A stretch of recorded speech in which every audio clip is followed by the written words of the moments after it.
Hello, welcome. Colby, will you give us a recap since you spent some time researching, musing over what happened in the last session? Last session or what's relevant to or we did do some roles for classes for a good chunk of it. We also spoke to the headmaster, I believe, at the beginning of it, asked him some questions about stuff, and then currently we are at Myrtle Grove. We were asked to serve as security, but so that the normal security could enjoy the festival. There are a lot of extra little Uzi verts around running around for some reason. I did or almost cockblock some lesbians in the temple, and then there is a Batman that doesn't like Ian.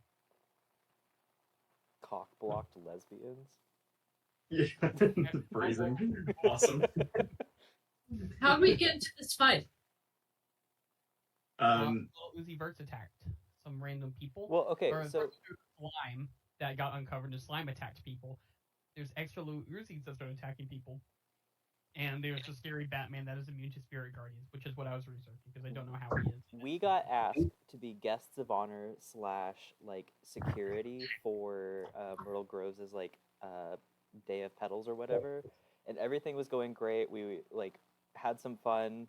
Mog and Raven went and got some trinkets from one of the little craft stalls, and then there was like a big unveiling that was supposed to be this art piece, and it ended up being a gelatinous cube, which started attacking people. We've lost, I think, 3 civilians, and then as we were fighting the gelatinous cube, a bunch of little Uzis came out of nowhere and started attacking us and the townspeople. And then now there's a little gray ooze thing behind Mog. And then there was like an invisible person that was trying to sneak up on Iam, who performed beautifully, by the way. And Cass and, oh god, I always forget the elk's name. Bud.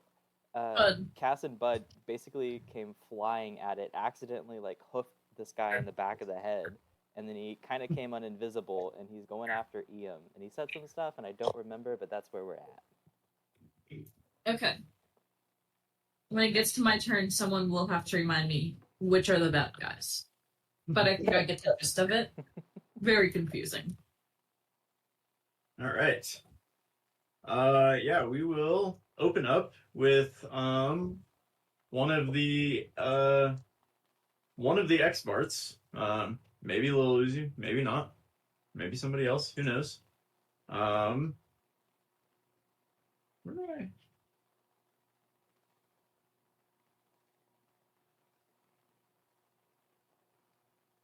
Sorry, I've got. Okay. Ah, there we go.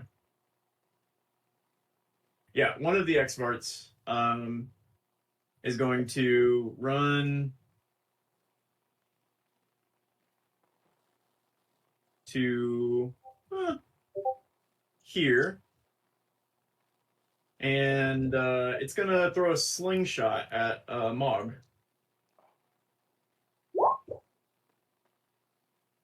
For a nat 20. Yeah, that is. What the fuck, B? And continue? B was killing it with Varts last week. It's fucked up. Yeah, and he's gonna let out a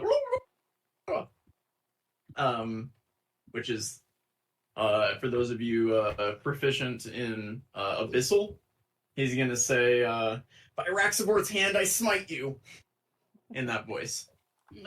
Oh. And with that, Mog, it's your turn.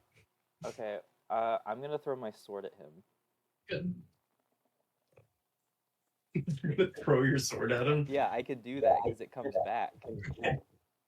11 plus, oh god, I think it's 7 for 18. Yeah, that's gonna hit. Okay. Oh god, so much math.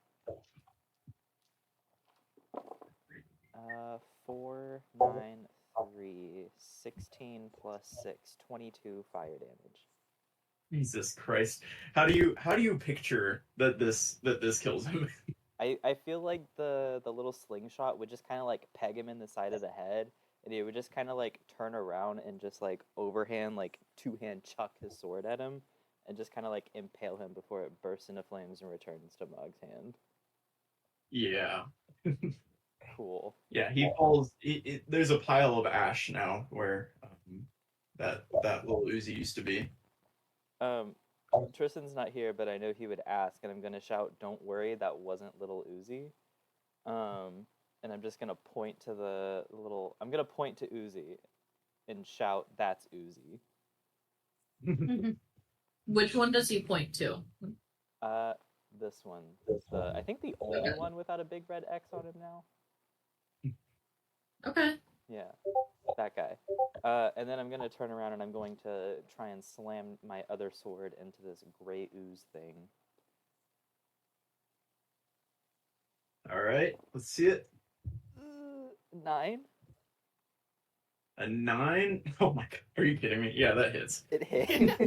I rolled a 2.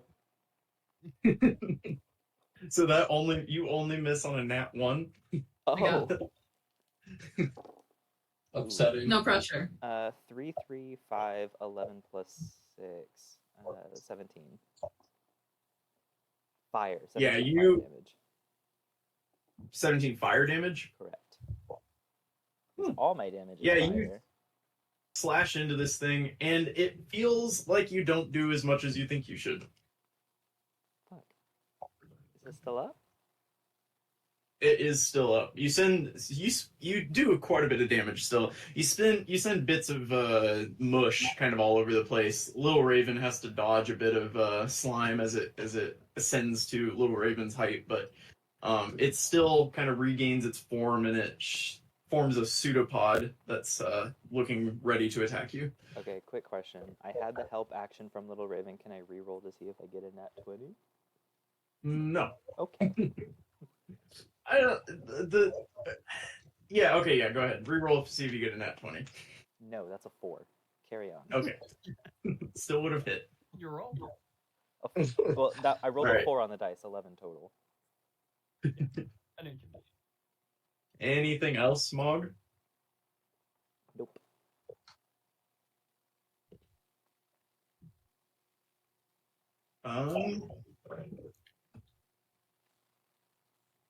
Lil Uzi.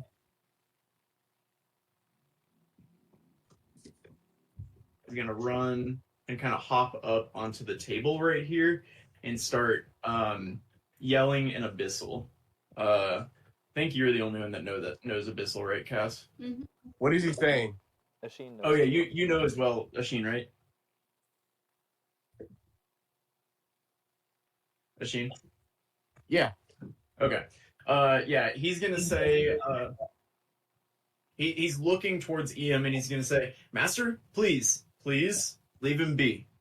And he kind of puts his hands together like this. Who is he talking about? He's looking in the direction of Iam. Leave him be. Yeah. Oh, master. Okay, I'm sorry. I understand what's happening. Okay.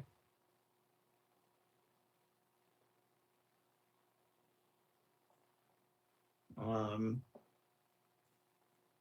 not that. That's dead.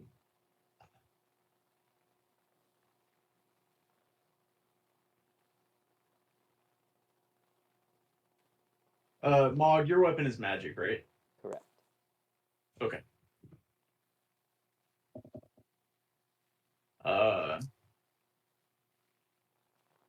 Yeah, this thing is the ooze is going to take a swing at you, Mog. Okay. A 7. Miss. And you're going to hear a scream come from down below. Actually, 2 screams. As a couple more oozes appear and take swipes at the 2 people.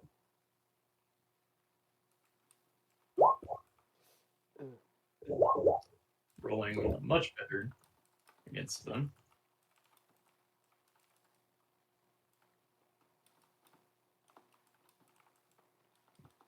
Oh man, what's the commoner stat sheet? These commoners are going down. Yeah. So that's the left one first, and then the right one. 11. Oh yeah. Yeah, and both of these people fall to the ground.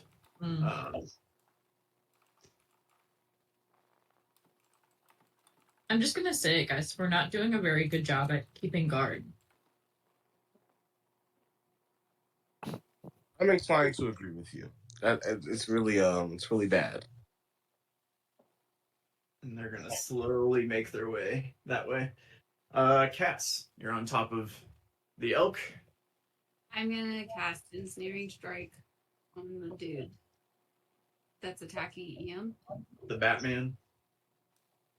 The Batman? Is he a bat? He looks like a bat, Yeah. but like a really gross bat person. Ew. Yeah. Yeah. Like, you know that kind of like wiry black hair that bats have? Ew. Why'd Yeah. you gotta go there? Because that's what he looks like. Ew. Okay. Yeah, I'm gonna cast Ensnaring Strike and then shoot at him. All right. I only pressed it once.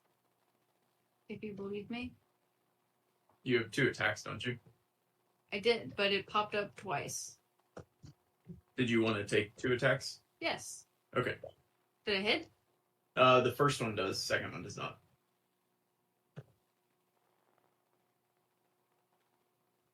And then What kind of damage is that second damage? my bow and my chromatic confusion, which is lightning. And my bow is magical. And, Yeah. and he's ensnared.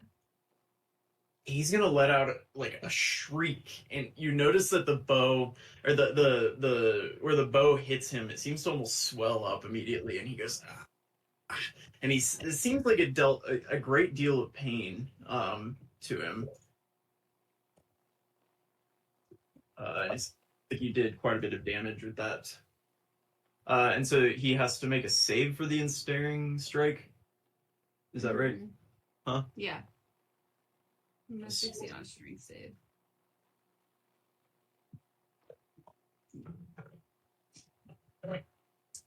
He's gonna fail that. Cool. So he's restrained.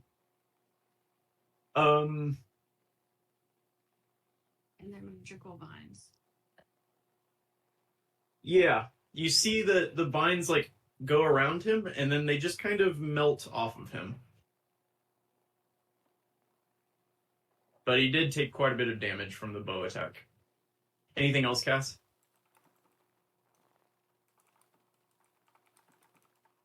Is this Raxivort? How would you know? What would tell you that it is? I'm gonna shout. Can I shout to Lil Uzi? Yeah. Can I be like, Lil Uzi, is that Raxivort? See what does he do on his turn. Anything else, Cass? No. All right, Asheen. What are you up to? All right. All right. Okay. So, Asheen is going to cast mirror image, of course.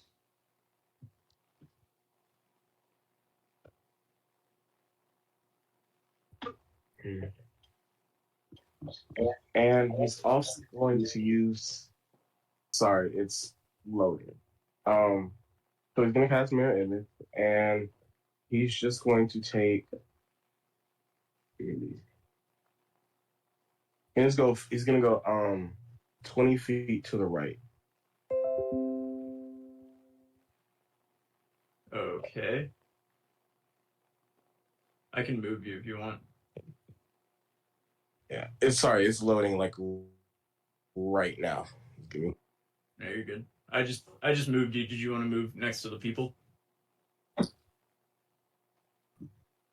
Yeah. Best to blend in with the civilians, right?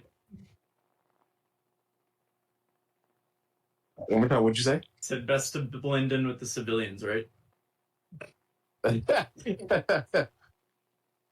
Actually, please forget that. I'm going to attack because I forgot I have haste on, so I'm going to attack with my quarterstaff. Okay. You're gonna step close to him. Yeah, right next to him. All right.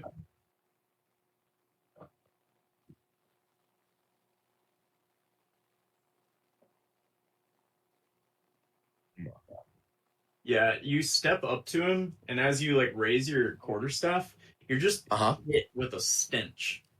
It's kind of like it's definitely a mixture of BO along with mothballs. Kind of the whiff that you get from this guy. Doesn't affect you. It just smells bad. You can go ahead and make your attacks. That'll be my turn. Can I just make the attack when it loads? Yeah. Thank you. Is there anything special with the attack, or it's just a? It has poison damage. Is your quarterstaff magic by any chance? Yes, I believe it is magic. Okay. Download the app though, so. You can make the attack when it Sounds loads. I don't think you're gonna kill him with this hit, so I think we're safe. I don't think keep so. going. Appreciate it. All right, Will, do you wanna? Yes, I do. Em is going to do. This guy's between him and Arab right now. Yeah. Is that right? Yes. Eon is obviously going to pull out his father's pocket knife, laugh for a second, and then cast Dissonant Whispers on this guy. So. Yeah, that makes sense. Wisdom saving throw, I believe. Yeah.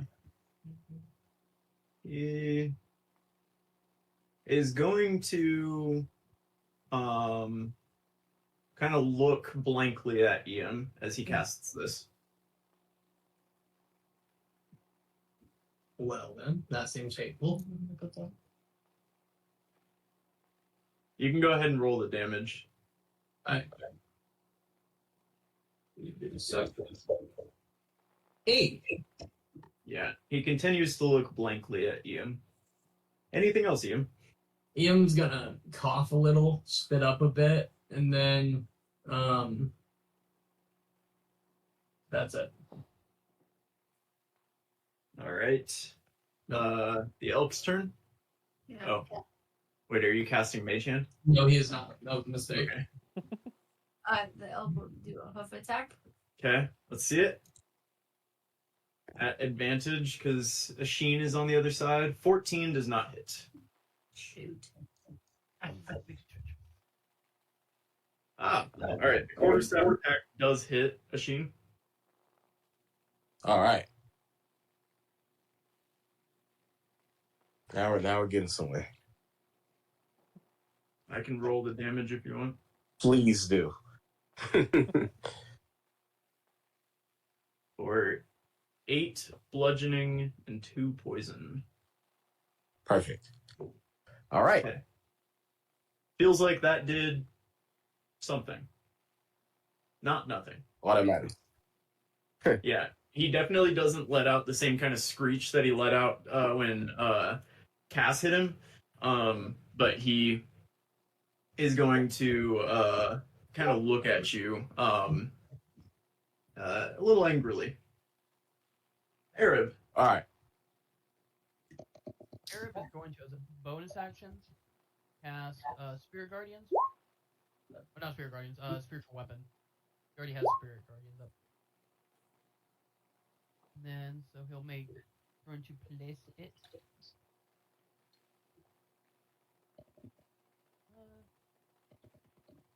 Do it here. He'll move himself here. And he's gonna make that spiritual weapon attack at advantage. Does an 18 hit? Nice. Give me 1 second.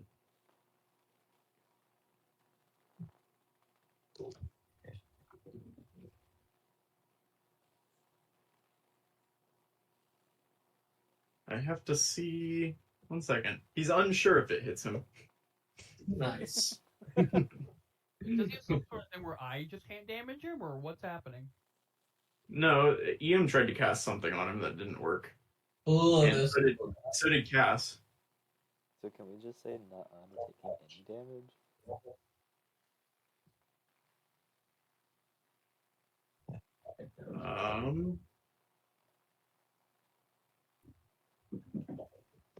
Okay. That seems to whiff straight through him.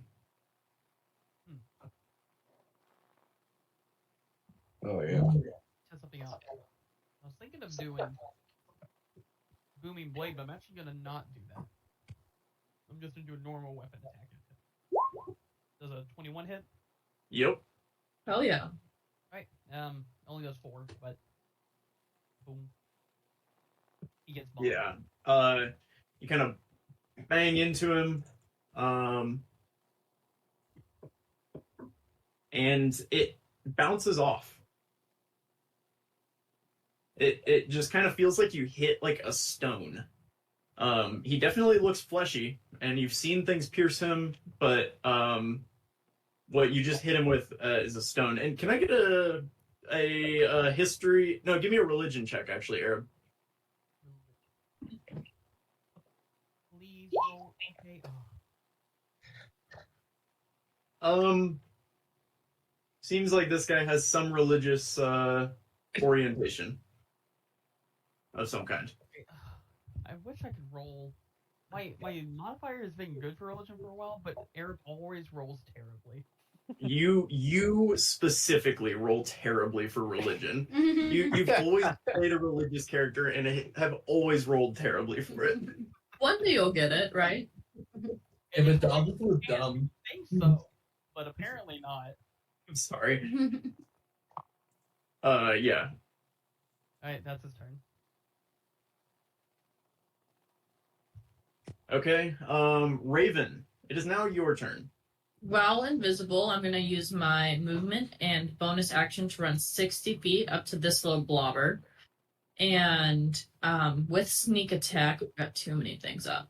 I'm going to pull out my rapier and attack at advantage. Oh! Holy shit. That's pretty good. Think it hits. Pretty good. Think it hits. Yeah, I'm actually not going to give you advantage for it, but Oh my god. I'm kidding. Yeah. Oh my god. 49 damage. I'm not. That's Did I get You- that? 2d8. You run up with your rapier and you do a swish, and this thing slides into slices. Like you had just sliced like a bowl of Jello, like if you had like a Jello mold, and you just like went through it with a knife really fast, and it falls into a bunch of little pieces of Jello and kind of melts into the cracks. Playing Fruit Ninja. That is amazing. Honestly, First Yeah, round. no. Actually, I like when I just get to run in and do things like that. Anything else, Raven? No. Okay. All right. This guy is going to gonna kind of lean into Arab. Well, look. I don't like He's that. gonna say, "You smell different this time," and he's gonna take two. He's gonna kind of claw at Arab with back claws. Oh, A 26 and a 13. Now you can lay down. You got it. I saw. You said the 26 hits, right? It does. Okay. Barely. By 2. By 2? I still have the shield spell. Crazy.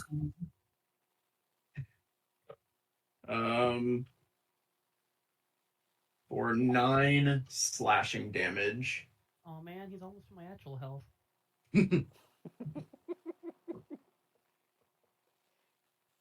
All right, who we killing? The Batman. The I killed Batman Blob. It's so and bad. Blob. Yeah. Yeah, the dude behind you.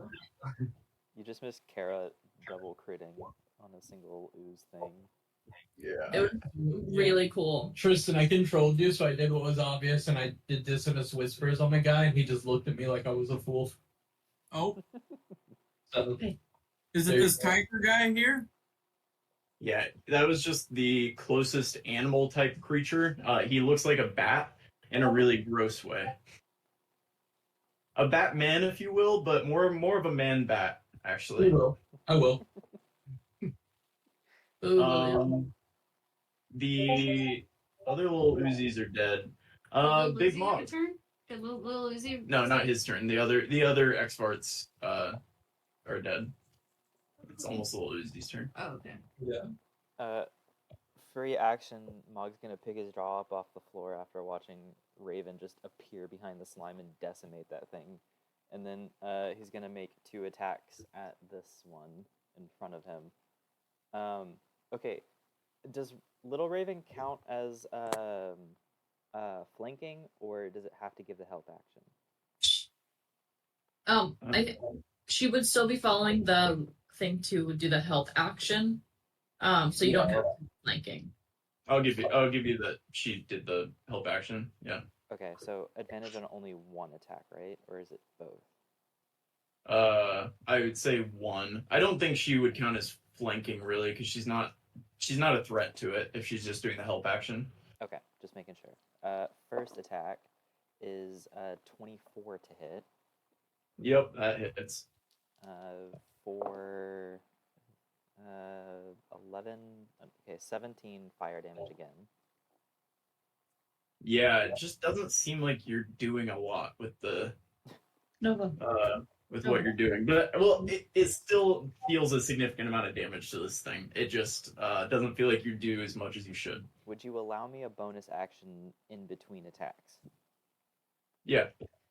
Bonus action, I'm going to just kind of run my hand over the rune for lightning, and I'm going to change the damage type to lightning. Okay. And I'm Nice. going to make a second attack for 14, which should hit because I need a nat 1 to miss. It will. For those of you doing math at home, these things have an AC of 8. So Oh, Pure defense. okay. So what is that? 7 plus 1 is 8 plus 6, 14. 14 lightning to fire, because I can't change one of the fires. okay. Yeah, this thing is smushed. You hit it, and the lightning comes down, and it kind of fries it, and it melts down off of this wall that it's kind of sitting on right now. Okay. Immediately gonna like run over to this other one and try and kill it before it kills anyone else. And that's my turn. Cool. Lil Uzi is going to cast respond to you. Well, Lil Uzi's going to look at you, kind of worried, and then continue shouting towards the EM, please, please, please, leave him alone. Okay. EM, Lil Uzi is looking kind of directly at you and saying, please, master, leave him alone. So that's Rex Lord. Well, Uzi, I'm sorry. This guy's about to get fucked.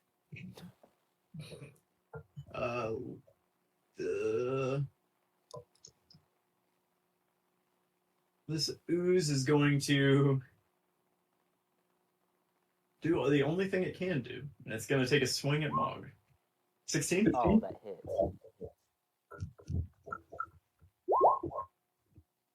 Ooh. Okay. Are Okay, you so wearing armor? I am not wearing armor. I do have a question though. Yeah. So I don't know if it was about the weapon or not, but I want to clarify. Mog's cleaver was not magical for the longest time. All of the fire bonus came from like a rage ability, but the weapon itself wasn't magical. Would him upgrading it in Voltorum to do additional fire damage make it a magical item? Yeah. Okay. Yeah, you learn how to like magically forge with that. Okay, cool. Then it is magical. Cool. Alright. Thank you. All right, that's well. It's actually gonna work its way around you, Mog. It's sprinting right now. Cass, your turn. Okay, I'll shoot at him twice. All right. Yeah, those will hit. Okay. Yeah, this thing, when you hit it specifically, Cass, and everybody can see this. Everybody's attacks are like either not doing anything or not doing a whole lot. But when Cass hits this thing, it lets out a screech, a horrible bat like echolocation screech, and it sounds horrible. Every time you hit it with an arrow, its like wound swells up and looks really gross. But it does not like the damage that you're doing to it. It definitely is hurt by it. Okay, I'm gonna say back off, my friends.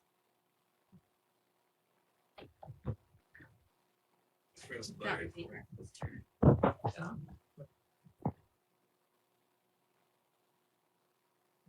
Let's just puzzle them.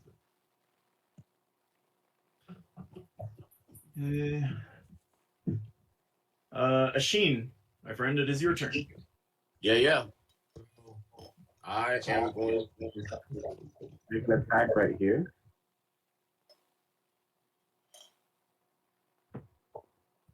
You're gonna do what? Make an attack right here. Okay. All right. Hang in there with me.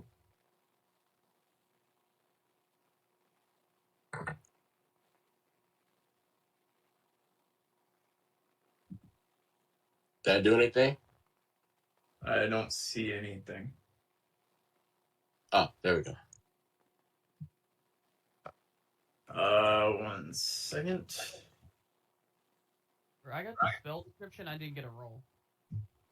Yeah, I got Hold the spell. I got the spell description as well. Where are you Oh. shooting that? Oh, here we go. He's shooting at the slime by Mog. Oh, you're shooting at the slime by Mog. Yeah. Why did it roll like that? Yeah, as far as I'm using the app, so I have no idea. Because the only reason I asked is, I think it should be a disadvantage because he's within 5 feet of an enemy. So No, range, he's shooting at the. but ranged attacks are always a disadvantage if an enemy is within 5 feet of you. Really? I think it's only if you're attacking the thing within 5 feet. I'm pretty sure that it was like regardless, but it could be wrong. No, yeah.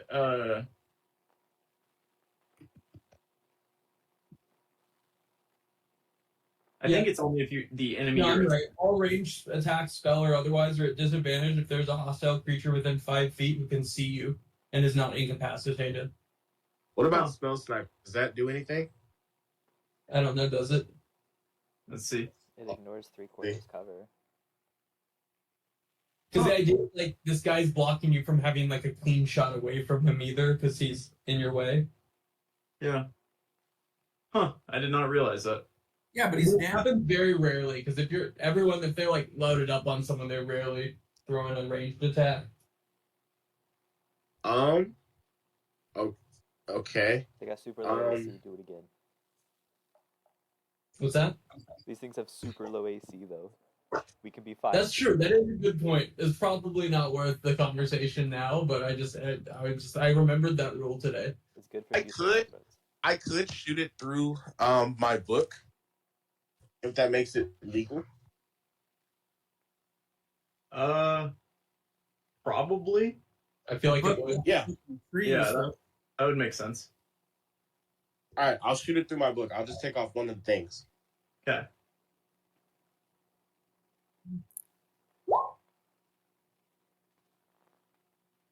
Yeah. Okay.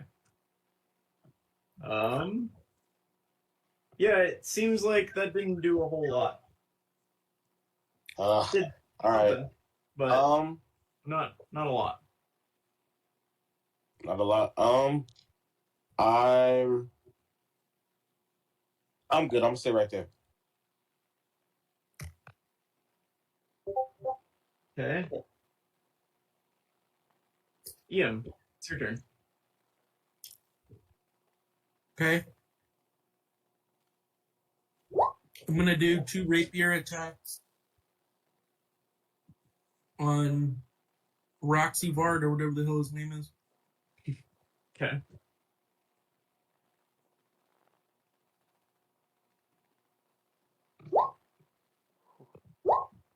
The first one hits.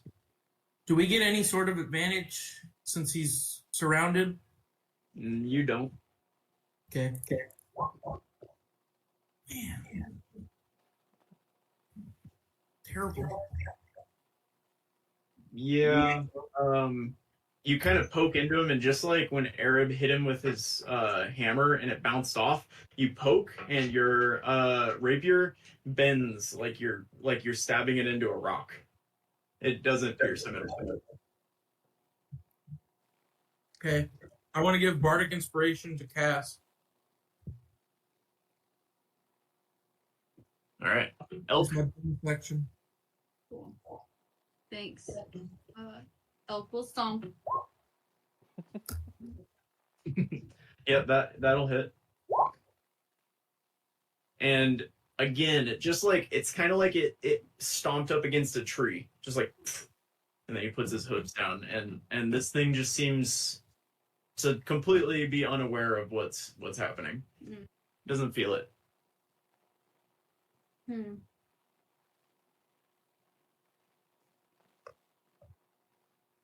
I don't like the way this is going. It's not been going great. Elk's turn. Never mind. Not a fan.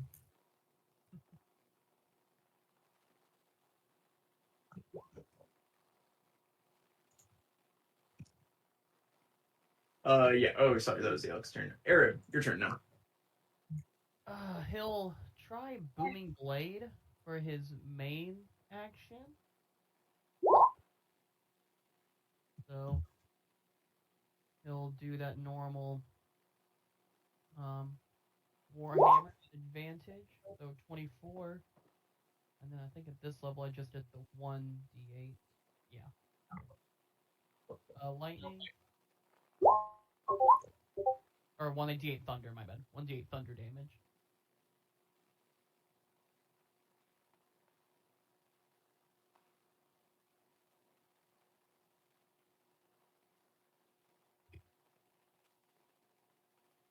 Yeah. Nothing seems to happen. Oh well, I don't think the spiritual weapon's going to do anything, but we are going to try. 15. Yeah, so in the course of the past few seconds, you all have whacked and done a bunch of things to him. Like, there's just been a flurry of activity around him, and it all just seems to, like, it's almost like he has, like, a force field on him or something, because nothing has affected him. He has been staring down Asheen since Asheen stood there and cast a spell somewhere else. He seems offended by that, and he's just been staring Asheen down. Oh god. It is what it is. Raven, your turn. Oh, sorry, Arab, were you done? I'm done. Okay, Raven. Okay. So the only remaining blob I see is next to Mog, right? Yes. Okay. Am I able to hit it from this location? Yeah, Cool. you can kind of hop on the bench or right behind it. Cool. I will do that as both my movement and bonus action and add advantage. I'm going to take another swing. Please go as well as last time. Nice. 18. Yep, that hits. Oh, you're all the one. Yeah, again, Mog has been kind of mightily struggling with these things. You know, he's dealing with them, but it's taken him a bit. And Raven, every one of these you run up to, you just slice them up. And this one is no different. You slice it up into a bunch of little pieces, and it melts into a goop that falls below the bench. Hey, Mog. Aww. You can have the next one. Okay. And that'll be my turn. All right. This guy is going to run to here.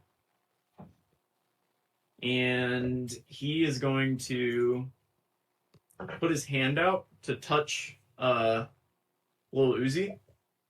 Ooh.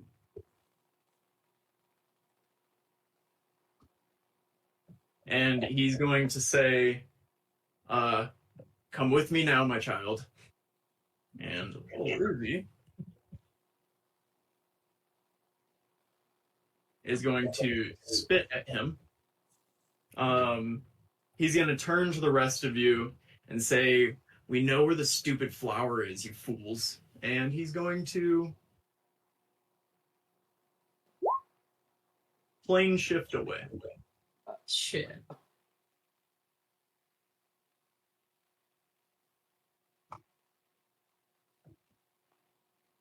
Well, that's not good.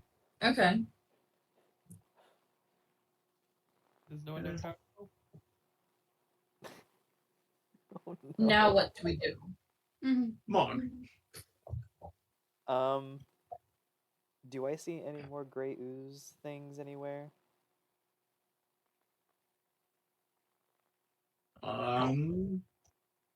Give me a perception check. 9? You do not.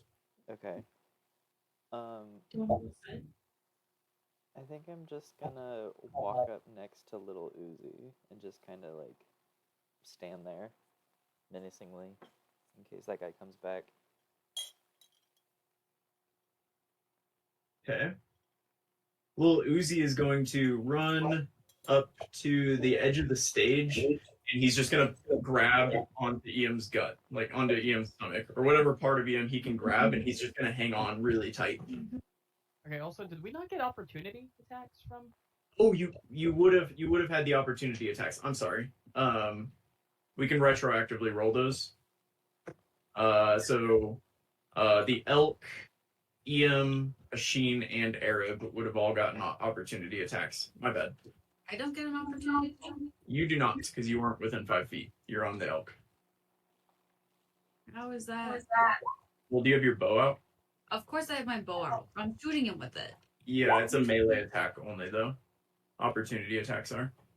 Okay. I can actually Warcaster and use a spell for that. So can I? So Okay. Oh, he also takes damage from Booming Blade if he moves. yeah, if he does take damage from that, he would take. How much would he take actually? 2d8 thunder. If he does take damage from that. And then what spell do I want to cast on him? Okay, I cast banishment. Asheen, roll the damage for that, because Asheen, you hit... no, wait. No, you rolled an 11. You did not hit. Sorry. I hit. Cass, you did make contact. You want to roll the damage?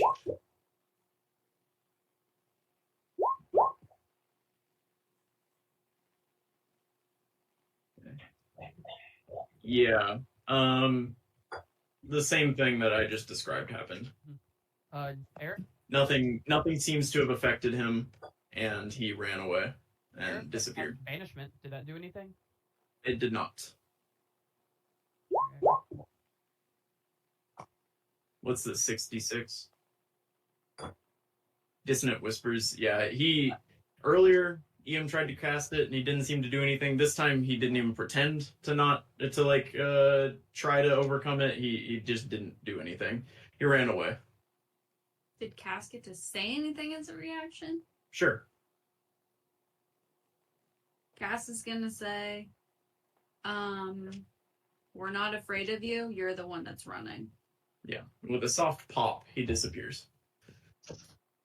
Right. Little Uzi runs over and hugs Ian, and with that we can exit initiative. Arab will try to help any villagers that were hurt, but I'm assuming that they were all dead.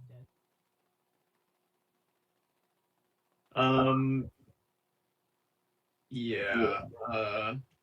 If you want to try, are you like casting like healing word, or are you doing like medicine checks on him? I'll cast Cure Wounds if any of them are alive, just to try to heal them. Who are you doing that on? Or any villagers that I find. Like, I'm assuming I'd probably start the closest ones, like this one on the podium, work to this one, and so on. Yeah, you get those first two to be stable with your cure wounds. They were looking pretty rough, but with basically your full effort of cure wounds, you're able to bring them back from essentially the brink of death, or from the dead, basically. But the others, yeah, are kind of they're a little too far gone at this point. Are there Gotcha. any that we could like stabilize by Mog running over and doing like medicine checks? Or are they like No. Okay. No. I mean, you can try, but I'm telling you, you tried and it didn't work. Okay. Ashina's gonna run over to Lil Uzi. And Lil Uzi is just like, his face is like buried in Iam, and he's just like hanging on to him as tight as he can, like shaking. Yeah, I'm going to try to pry him off of Iam and lift him up. Like lift him up with both hands. Give me a strength check opposing Lil Uzi's. I need it to happen. Hold on. Not even full Uzi strength. A 7. He's so strong. Please beat this.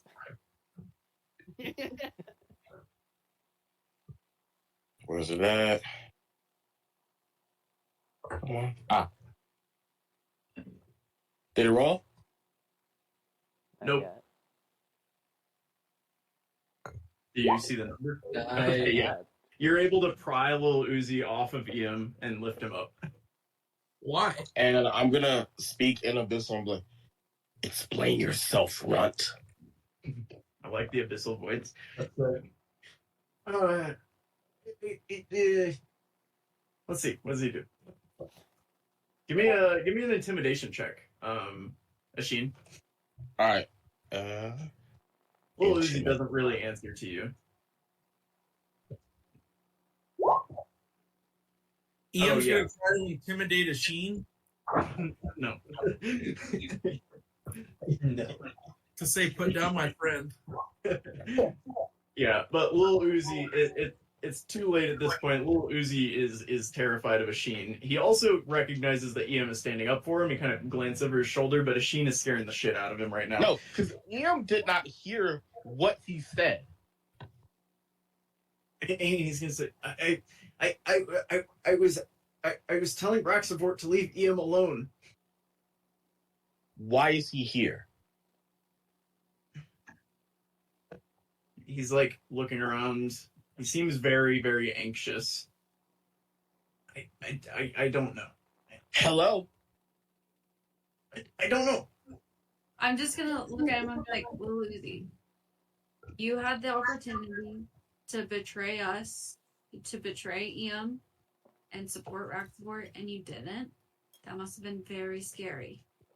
And Cass is just gonna like pat him on the shoulder. I'll put Alright, him down. Give me persuasion. Also, Ashin, you can choose whether Iam's intimidation against you worked. No, I'll put him down. It's good. It was 3 points higher. He seems pretty intimidating, but with your persuasion, he's looking. He's like, do I seem like I'm in charge here? Not very high up the ladder. And he's gonna go back and hug Iam. I'm just gonna pat his back while he's hugging Ian, and I'm gonna be like, Lil Uzi, have you been telling Raxabort what we've been talking about? No. He's very quick to respond. Is he telling the truth? Give me insight. Oh my god. Yeah. Damn. Yeah, you feel pretty confident he's telling the truth. He seems defensive when you ask. Cool. I mean, like, just check in, just had to ask. Thank you for being cool, little guy. He's gonna betray us. Yeah, he's gonna turn. He's gonna like kind of turn towards Cass and say, "I love Iam," and then go back to hugging Iam. I'm just gonna tell the group that he's what he says. He loves Iam. Yeah, but you feel pretty confident that was Raxabort from your conversation.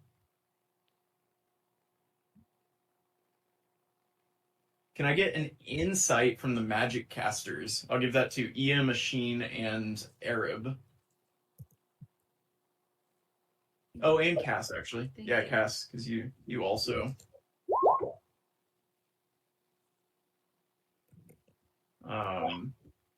Cass.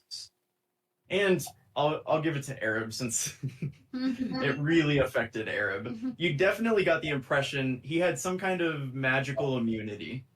It seemed like magic normal, or at least the magic that you were attempting to cast at him did not have an effect. None of it seemed to bother him at all.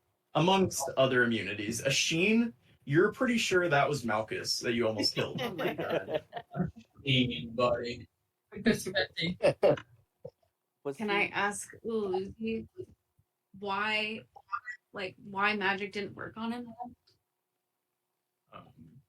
Lil Uzi's gonna he's not gonna turn, he's just gonna kind of shrug.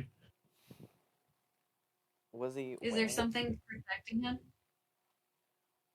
What was that, Mog? Was he wearing anything that might look magical? Yeah. Nothing about this guy looked magic. Oh, He was dressed in like he wasn't naked. He was wearing like a really like shabby, tattered, kind of gray. It was like it's like the medieval equivalent of a hoodie. Like he looks like he was wearing like a tattered gray hoodie and sweatpants, basically. Okay. And he looked gross. Like he's been living in sewers, is what he looks like. Ew. And actually, Arab, you want to give me a religion check just one more time? Let's just give it a shot one more time.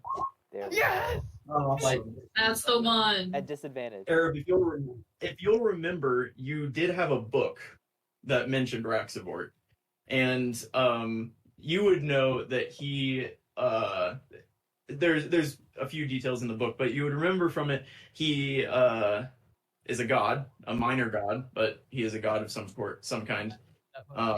And he built his own demiplane, called what's it called? The sewers, basically. I can't remember its name exactly, but it's like the sewers. And so he built this demiplane, the black sewers, yeah, for him and X-Varts to live in. And he comes from this demiplane. Oh, he's supposed to wield a giant magical morning star. And experts reproduce like And rabbits. he didn't have that for some reason. But with that, a large orc man is going to kind of step up to the front of the crowd. What? Oh, I was laughing at the picture Ian put in the chat. I can't see it. What is it? It's this giant bug. It's like a How it's did you like do a that? moth. That's what I imagine he looks like. Ew. Okay, does Arab have any memory of when he possibly What when is this that? Maxwell could have possibly meant? Oh my gosh, here's a little idle animation. Too. Cool. But Oh. does he have any idea what this guy meant when he said you smell different? Arab, no, you have no idea what that meant. It means exactly what you as yourself currently think it means. It means that he has smelled you before, likely, and he smelled different this time. That's all that you can get out of that. But yeah, a large orcish man with a really like ornately twirled mustache actually is going to kind of walk up from the crowd. And you'll notice people are kind of starting to gather around some of the dead and like tend to them or carry them off. And there's kind of a crowd that's starting to gather around you, and he's going to walk up to a Sheen, and he's going to say, "Young man, what's your name?" Asheen Starleaf Coreheart II. A Sheen. And yours, young man. And he's gonna turn to Ian. Ian Tonga, you may have heard of me. Right. Okay. Boo. And yours? And he's gonna motion towards Cass. I'm Cass. And the young man down there, to Arab. Arab and Mel, you probably haven't heard of me.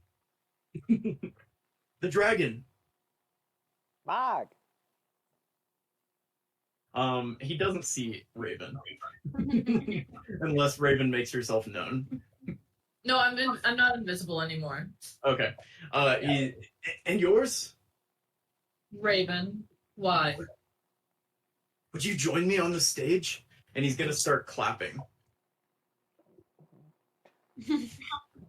I'm gonna take it. I'm gonna go on the stage and be like, yeah, you should all clap for me. He's motioning for everybody, not just Raven. For the record. Mog starts clapping for Raven. I Yeah. smushed them, you know? Can someone make me small? Yeah. Thank you. You don't want to stay big for this? It wouldn't last very long.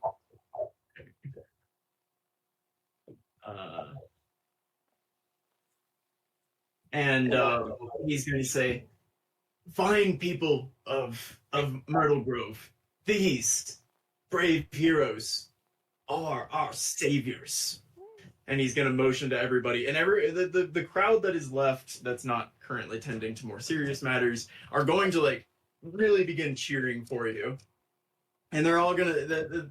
One of the there's a bard down there who Ian would put to shame, but he's gonna try his best, and he's gonna start playing a little tune, and a bunch of people are gonna start chanting along, "Heroes of Aetherwood," and they're gonna let out like this loud cheer, and everybody is like letting out a massive cheer for you.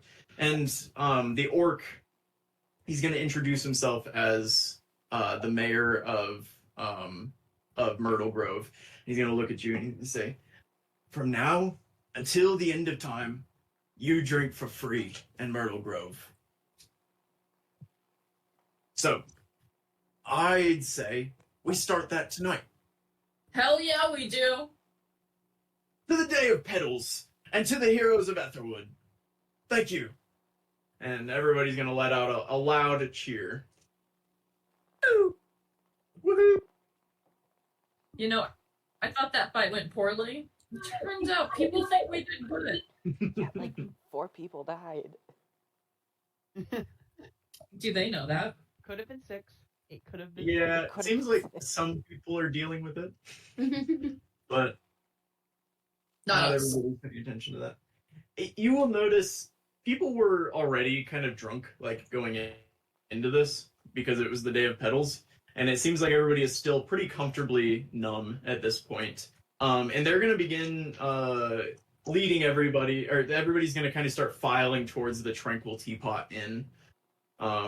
You guys gonna go with them? For sure. Yeah. And I'm gonna go right up to the bar.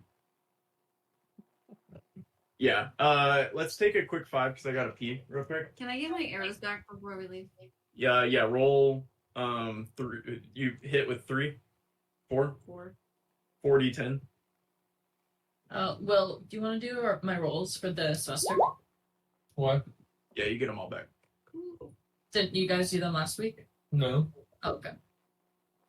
Okay. Initial semester? I was confused. I thought y'all did rolls for something. We did downtime rolls. Mm. Which we did from you. Oh, nice. What'd I do? You found this. Oh, the note. I was part of that. I literally Okay. told you it before the session to read Yeah. over it. No, now I remember. I'm fully caught back up. I thought more happened. Well, joke's on you. All right. Let's take 5. We'll be right back. Okay. No.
What's up, bitches? Well, we just barely avoided an angry Batman. But we did it. We did it. That was very rude. What was? Kara calling us bitches. No, but I use that as a term of endearment. You don't understand. Women, am I right? Women. I'm not. Nope. Nope. Nope. Sorry, did you want me to break out the C word or we're not going there? What's this Right? rated? Oh. Oh. Oh? I can say it because I'm gay. No, that's true. He does. He does is gay.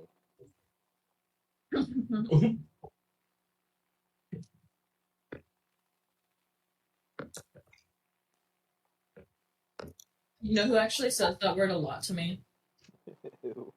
What word? Nova. Oh. Did you say the The C British word? word? Yeah, The British word? but Nova uses it in the derogatory way. She does. That's what makes it worse.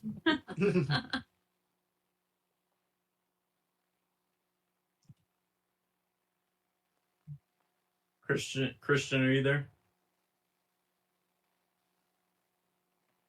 No.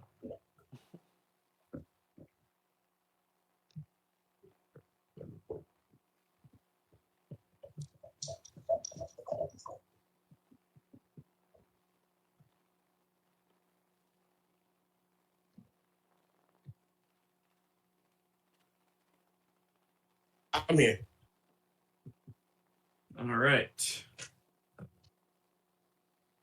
Yeah, you all walk into the bar, and people are already shuffling in before you, and it's chaos in there. It's kind of the only kind of energy and madness that can really come with facing death, which all of these people just did. And they're cheering and crying and drinking, and you have as many drinks as you could possibly want being handed to you. Who all's drinking tonight? Cass is drinking. Me. If Cass Raven's is giving drinking, stuff Mog's to the elk drinking. first. I'm cutting myself off Cass at is 4. offering some for the elk first. 4? Is that what you said, Christian? You heard me. I'm 4. gonna- That's I'm it. gonna turn to Ian and say, "You'll be sober tonight, right?" I don't drink, so yeah. Oh, okay. If I get too drunk, I need to sort of just like hit me in the face a bunch of times, okay? And then I'm gonna take some shots. Nice. Can everybody give me Constitution saves that is drinking?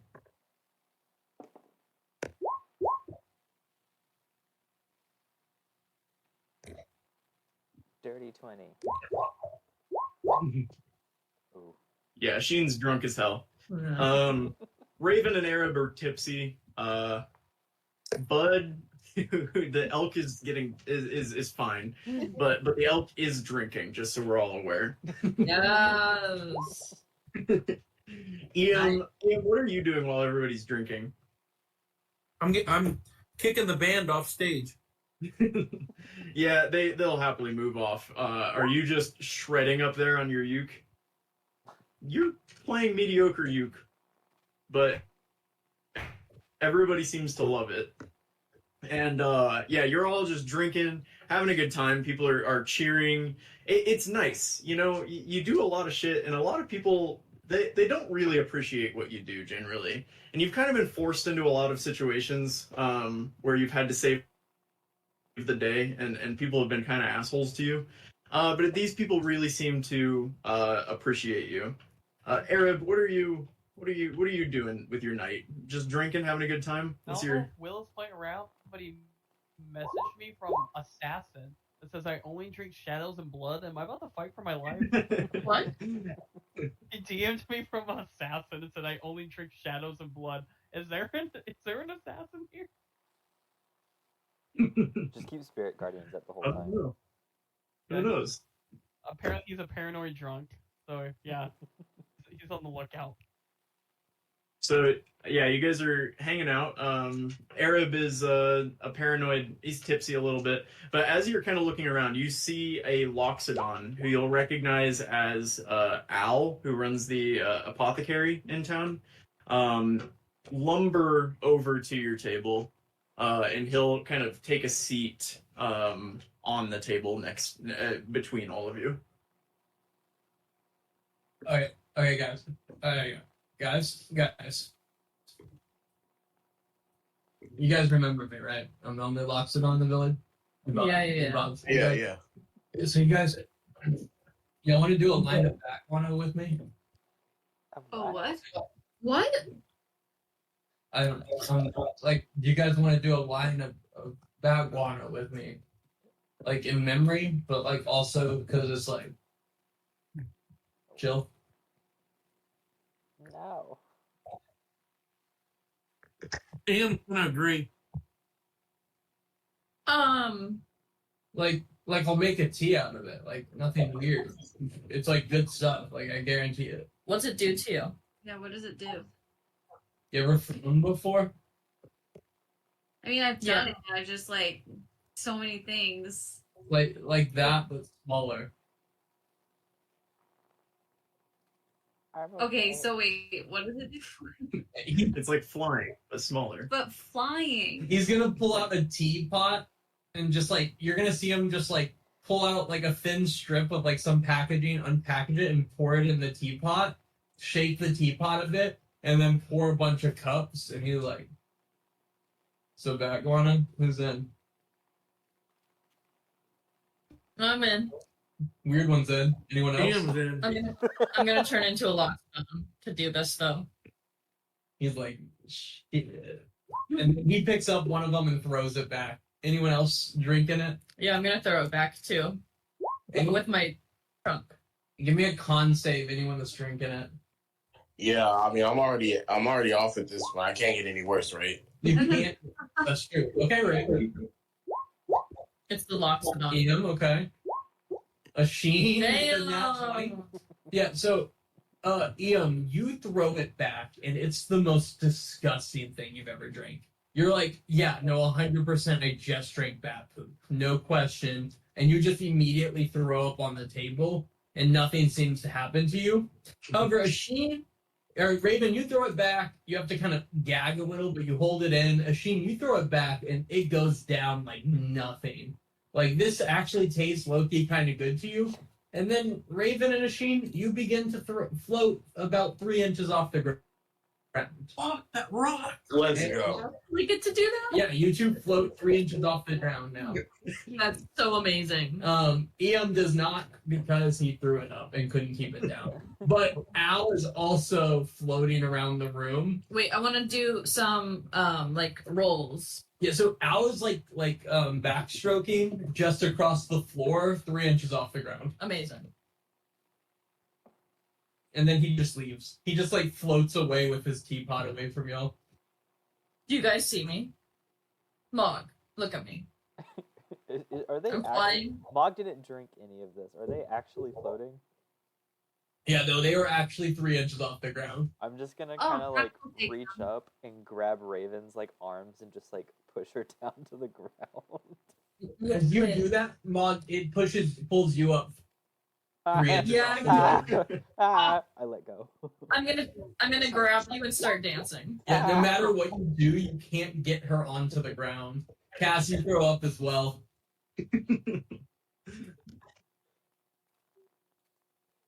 When does Mog, this wear join me. off? Mog, can you roll me a d12 real quick? D12? Yeah. Is this it? Yeah. 11. So there is an assassin. Colby just rolled a d12. And So I got a message from Crocodile to roll a d12. So Oh, I messaged Arab as an assassin, and I said I only drink shadows and blood, and I messaged just him that. There's no mistake. Yeah, I switched to Crocodile to message him. So, yeah, Arab, you're on edge. You can't tell for sure why, but you're on edge. at the moment. You're a little buzzed, but you still got your wits about you, and suddenly a kind of short, fairly thin, elvish boy, man. He's a young man, maybe. Hard to tell with elves. He walks up to you, and he has a little flute with him, and he's gonna say, Arabamel, I have a song for you. Sing it, sing it, sing it. Do it. And he's gonna hold out his hand to you. Okay, Arab will confusingly take it. He's gonna look kind of confused at it and look at Arab. He'll like bite his lip for a second. Not what I wanted, but in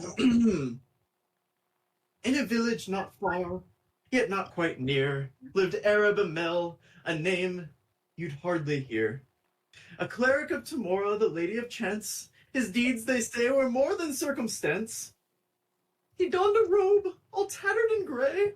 His faith was strong on most any day. With a coin in his hand, he'd flip with the cheer. Heads for good fortune, tails for scaredness. In battles he fought, though not always well. Luck by his side, the stories do tell. Yet somehow his enemies still fell like snow. Praise be to Demora, he'd often shout.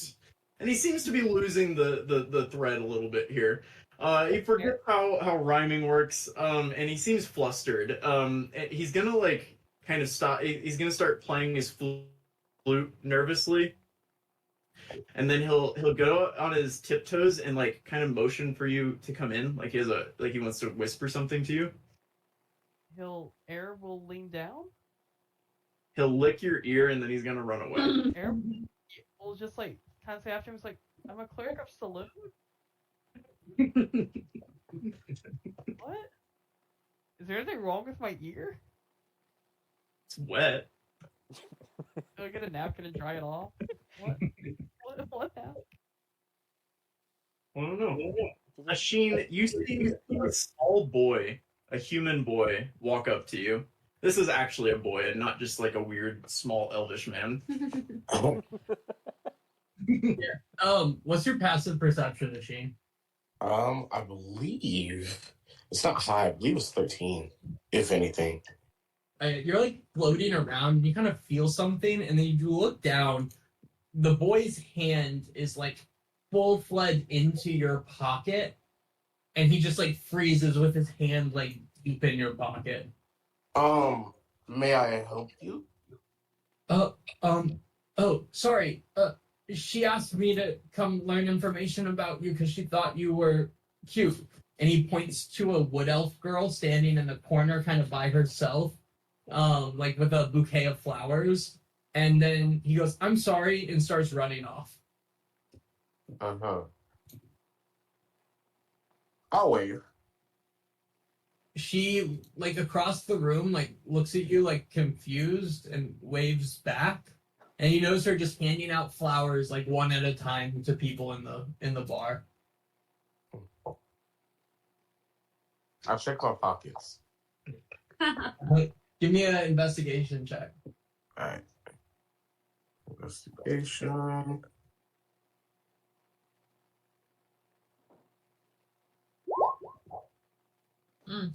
You're pretty sure the kid took, like, a lot of cash from you. Ugh. Well. Alright. Well, we're gonna go find this fucking guy. Yeah, I want his money. Let's do it. Yeah, That's what yeah. I'm gonna do. Yeah, I'm gonna go after him. Cool. All right. You're going after the kid, right? Yeah, the yeah, kitty don't grabs say the it like kid that. pocket. Let's do it. 'Cause I'm gonna beat his Like, ass. ducks under a table and then slides out another table, and you're like floating across the room chasing him. Can I have an athletics check from everyone chasing this kid? I would like mine to be acrobatics because I'm gonna do a lot of flips while I'm chasing one. Feel more than fair. 20 fucking 6. Oh God. Yeah. I do so many flips. Yeah, this kid crawls under a table, hits his head, and then comes out of the table just crying. And he's just like, I didn't steal anything. I didn't have time. It was a joke. I'm sorry. I didn't mean it." Don't. Empty out your pockets. Yeah, I want your cash. He like opens his like pockets, and there's legitimately nothing in them. Like genuinely nothing. This kid's wearing really raggedy clothes and stuff, and he's like, I'm really wealthy, and I thought no one would notice, but you got me. Look at me in the face. It's fine. If you're gonna steal, just don't get caught. And I'm gonna give him 10 gold. Okay, I'll just try again. And he goes and like tries to sneak up on him. That's a good one to practice on. Like the shirt, it'll just be like, do you and your friends just lick ears? Is that what y'all do? Oh yeah, you catch him full-fledged hand in your pocket. I'm gonna grab his hand and attempt to cut it off. Oh Yo, my god. yo, yo, Let me make a roll. Will you give me a sleight of hand check? yo! I'm gonna go over and tell him to chill. Yeah, this kid, I just nat 20'd that roll. This kid pulls his hand out, pokes you in the eye, and takes off out the store. Damn. Fuck you for throwing silvery barbs on that. I was gonna do silvery bars. You were gonna be handed, child? He tried to steal from me. At this point, the girl in the corner walks up and hands a rose to Arab and leans in, not saying anything, and kisses you directly on the lips. Yo, Pulls off and go, Saloon's blessing be with you. Oh. And then turns and starts walking to someone else in the room. nah. Aaron That's will the right just one. and hold his emotional support rocks he got from Cass. Throughout the night, this girl comes up to each of you, by the way, and hands you a flower and attempts to kiss you on the mouth. Can I dodge? What's that? Can I dodge? Yeah, you can definitely try to dodge. You just need to beat a 12 on a dex check. Oh, a dex check? Yeah, she's not like trying super hard to get you. Okay, She's just trying okay. to do a blessing. Yeah, I passed. That's a 19. Y'all are all just dodging this girl yours as a group as she like tries to give you a kiss. I'm actually gonna kiss her back. And like Raven, you like push her tongue into her mouth a little bit. She Yeah. pulls back, looks concerned, and then like takes the flower back and walks away. Oh, what a flower for me. No blessing. What does she want? No kiss, too much kiss. Oh my god. Too much kids. After a while though, you notice her with one flower left later in the night. She kind of stops and puts it on on the ground next to the door, and you noticeably catch her eye, Arab, as she leaves the teapot later in the evening. Wait, you said she just left it on the ground by the door? Yep. Does that have any? Would I recognize that as having any meaning? As far as like, Give me a religion check. please. Hey. Yeah, it's a very, very old saloon blessing, and it kind of blesses a location and everyone in it when dealing out individual blessings is not a practical thing. You leave a flower, like a picked flower, basically kind of like acknowledging that life is fleeting, and it's a blessing from the life goddess. Like, oh, that was. And then she dips. All right. Can I get everybody to give me one more round of Constitution saves if you continue drinking? For sure. 11. Someone's not. I don't know if anything encapsulates air more than the nat 20 followed by the nat 1.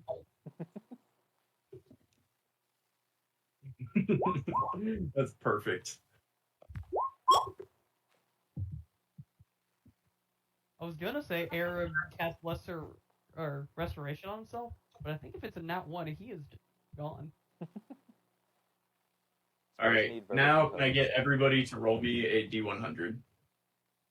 Oh no. Everyone. Everyone. Hey, 97. 32. 93. That has to be good. All right. We'll start with Arab. You all finish your evening of carousing. You have a good time. It's a nice party, and it kind of takes the edge off of the what otherwise was fairly tragic events of the day. And it seems like everybody kind of is able to relax a little bit and maybe have a little bit of a cathartic experience getting drunk in a bar after witnessing something horrible. But everybody's cheering and celebrating together. Arab.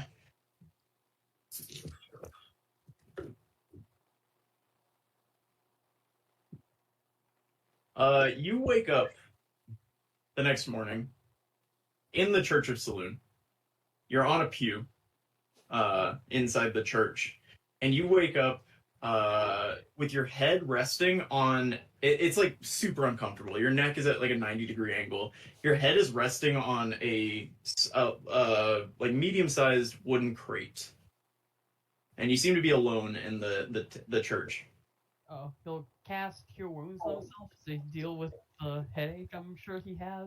And Yeah. then he'll look at the crate. Is there anything in it? Yeah, if you pry it open, which you can, you find a case of wine. And can I get a let's say a investigation check, maybe history, if you think that would be better. I have -1 to both. And closer to investigation. He got it. Yeah. You've got a case of wine. There are 9 wine bottles in this case. Nice. And He'll you're put the lid back on, and he'll grab them, and he'll look around. Or is there anyone else in there? Nope, just you in the church. All right. He will just confusedly pick up the box or the crate full of wine and head on back to the dorms. Right on. All right, Mog.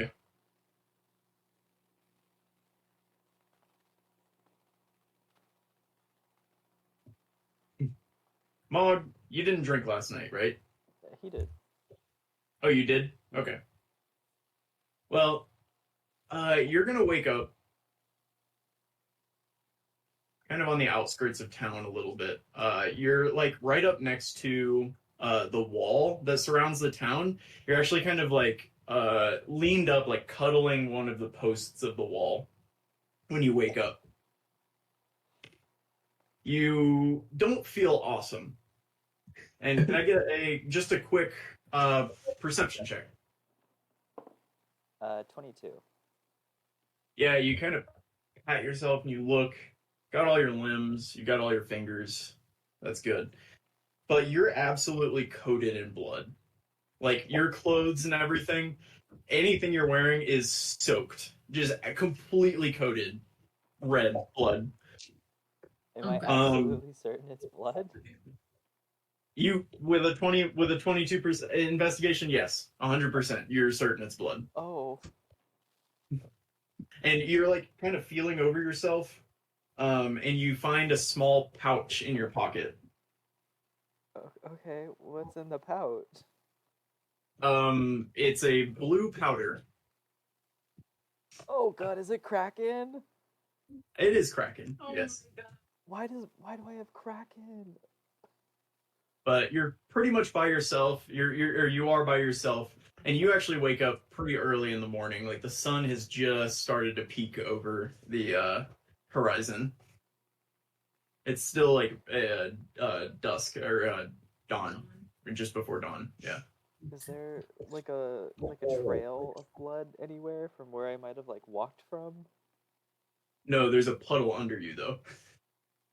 What? Like it seems like the blood Is it my blood? originated from where you're not injured. You don't have any cuts or anything on you.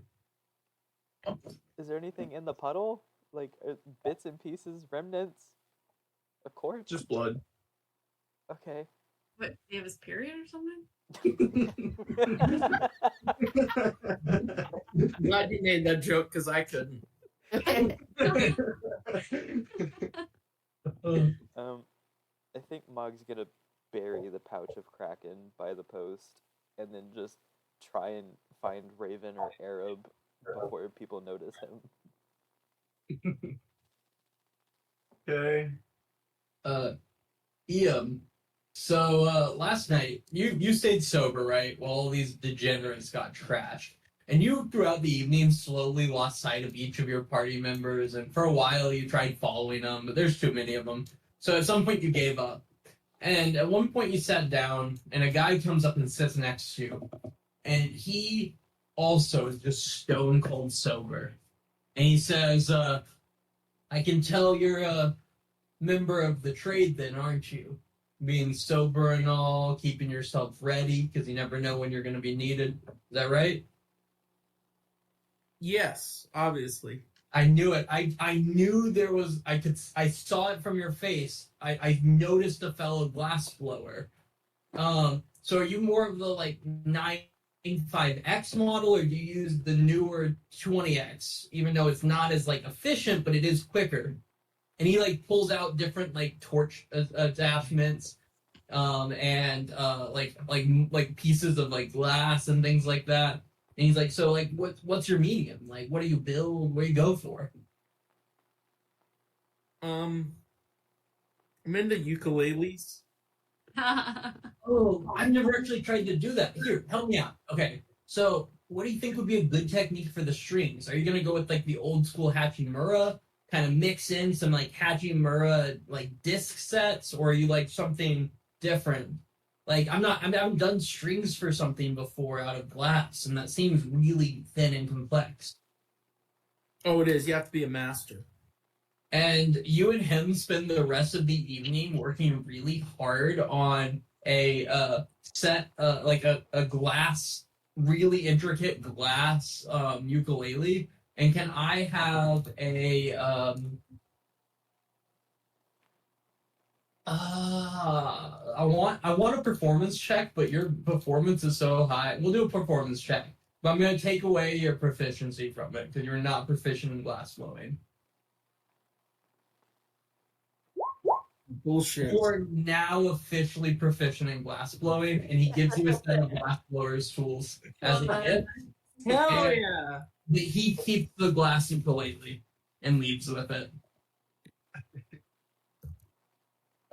Yeah, so you are now officially proficient in glass blowers tools and have a set of it. You can just look up within a set of glass blowers tools. What I don't know. What attribute is it? It's gonna be Dex, I imagine. Fuck yeah. Let's go. Yeah, and you have a full set. Oh, here you go. A blowpipe, a small marver, blocks, and tweezers. I don't know what a marver is. Anyway. All right, Cass, you had quite a bit to drink. Oh, that fucking rocks. You don't feel too bad. You passed pretty well, but you wake up actually in your bed in the dorm, and standing actually next to your bed, kind of eagerly looking over you, is a short gnomish girl. She has copper-colored hair that like sticks out in all directions. She's got big wire-framed glasses, and she's just looking at you when you wake up. What the fuck? Good morning, Cass. How are you doing? You got about 2 seconds to tell me who you are, or I'm gonna put an arrow between your eyes. Whoa. I'm Evie. And I'm really just looking forward to I love your sense of humor. You're great. It's wonderful. I'm really looking forward to getting to adventuring with the new friends. I'm really psyched about it. I thank you so much for the opportunity. I'm very stoked about getting to adventure with you and your friends. Take it down just a couple notches. What are you talking about? Well, we had an agreement last night that I would join your party and we'd go on adventures together.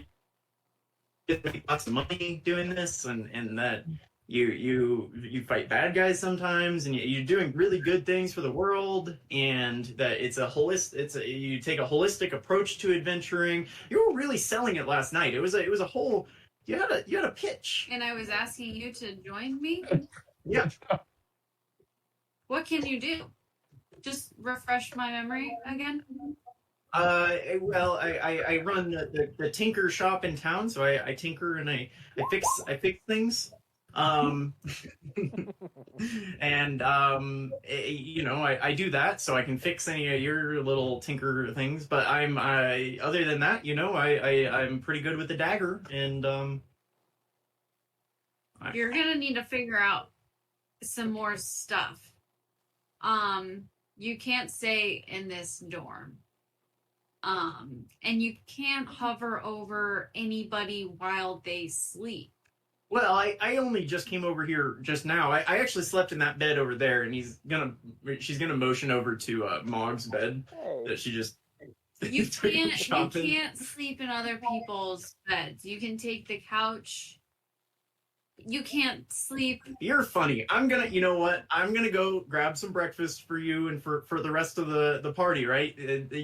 Mog and Arab, those funny guys. I'm gonna grab us some food and some coffee, and I'll be right back. And she's gonna hurry out of the room. Oh, Jesus. I apologize. All right. That's your move. Raven. Yeah.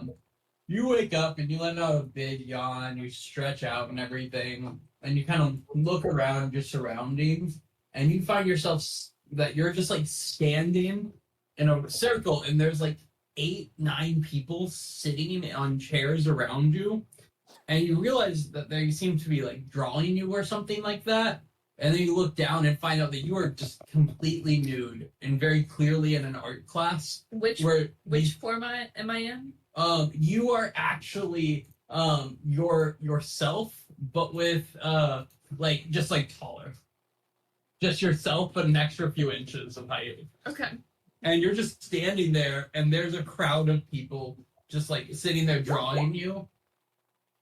Sorry, I was trying to do something. He was also there, but he's making a glass sculpture. It's kind of like Move around. How long have I been here? We're almost done. It's just been 4 hours, so not too long yet. Okay. And I'll stay there until they're done. You just hang out. And people show you it, and there's a range. There's some really poorly drawn ones. There's some people that just drew like specific parts. You like one person just drew your hand. And like other people drew like your side and stuff, but one person gave like a really expert drawing. And he gives it to you, and it just has like a room number on it when he hands it to you. And he says, "You're very pretty, thank you." And then he walks away. Is he pretty? It was Al. Oh, the lock. Which one? Al? The Loxodon that gave Not the Loxodon. Damn it. And then he kind of dips out there, and you'll notice the addresses for Al's apothecary. Yeah, I'm not really a Loxodon person. Yeah, as you kind of like walk outside and leave that, you realize that this all happened in the Church of Saloon last night. But you get the vibe that this church is no longer an active church. Yeah. I'm gonna put my clothes on, go back to my normal height, and pretend like this didn't happen. But I am gonna take the really nice painting of me, cover it up, and put it in my stuff. How naked do I look in this picture? It's from like an angle, so it's mostly tasteful side boob. Okay, that's not bad. Yeah. Okay. Okay, Arab also woke up in the temple. Did he just not notice? So this temple, you'll notice, has like kind of been set up, just like random people who seem to do things in it, and is more just like an open access point for the town now, as no one is running regular services. a sheen. Amazing. You, yeah, you wake up in this corner over here. You see where I'm pinging? Hold on 1 second. Let me see. All right. Yes. So you're just in the corner of town, laying against, like, your head is up against the wall there, but everything else you're just kind of laying in the dirt. And on your chest, laying on your chest, don't worry, you and this person are in full clothes, is a man who's wearing a long black cape and a very shitty looking iron crown. And this man is a rat folk, which is exactly what you're thinking. Rat Yeah. folk. Yeah. And you laying on your chest going, That's so cute.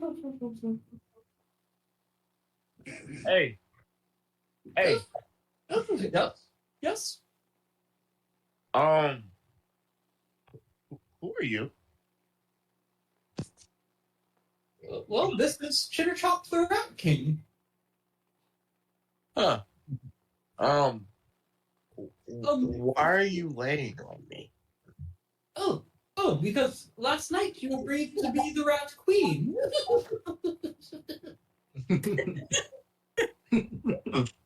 Don't worry, though. I can see by the look on your eyes that you're worried. This is not a sexual role. It's a purely ceremonial rule. But we do sleep upon each other. Again, not sexually.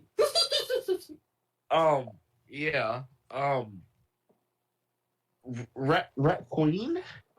Look, Chitter Chop thinks you'll get used to it. To show you upon my sewer kingdom. Huh?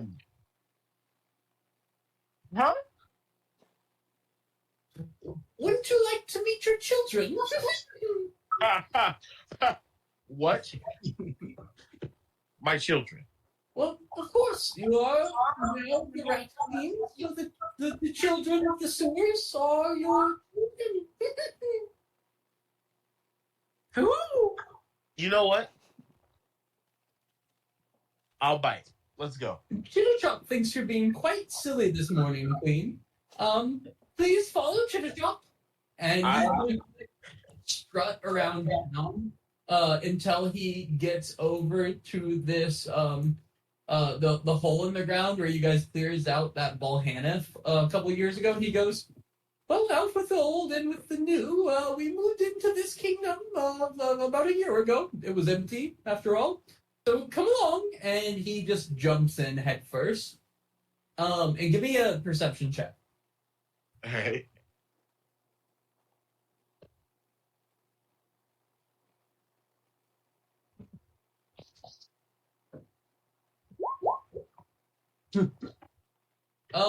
You hear muffled voices coming from down in the hole. Yeah. All right. I'm going in, but I'm very cautious. As you kind of head into the hole, you kind of start moving around. It's dark. Do you have dark vision? I do have dark vision. It takes a second for your eyes to adjust, but when they do, you realize that the ground that you're standing on is covered completely in rats. There has to be somewhere around like 10 to 30,000 rats on the ground in this room that you can't walk without them there. And you just see Chitter Chop dancing around going, Chitter Chop has found a new queen and all the children are happy to see it. And then he just stops and goes, like, kind of cocks his head, lifts his leg up incredibly high and just starts licking himself. Sorry, Chitter Chop was yet to shower this morning. And then he just continues licking himself in different places. Yeah. It's time to go. Hey, it was nice meeting you, and being queen and whatnot. I'll catch you around. Chitter Chop just kind of stands on the back of two rats who carry him over to you, and he goes, silly, the Rat Queen is a permanent role. And he kind of like touches your chest a little. Oh, I'm aware. Oh, it's permanent, and I'll permanently see you later. But don't you love the Rat King and your children? And he motioned down to just thousands of chittering rats. Yeah. I love all you guys, and it I'm not gonna lie to you, man. I don't know what happened last night. You seem like a nice rat folk and whatnot person. You seem real cool. I'm actually already engaged, and like I can't. It's already going down and everything. I'm already taken. So you cheated upon Chitterchop the Rat King? No. She was first. You cheated with Chitterchop the Rat King? The Rat King?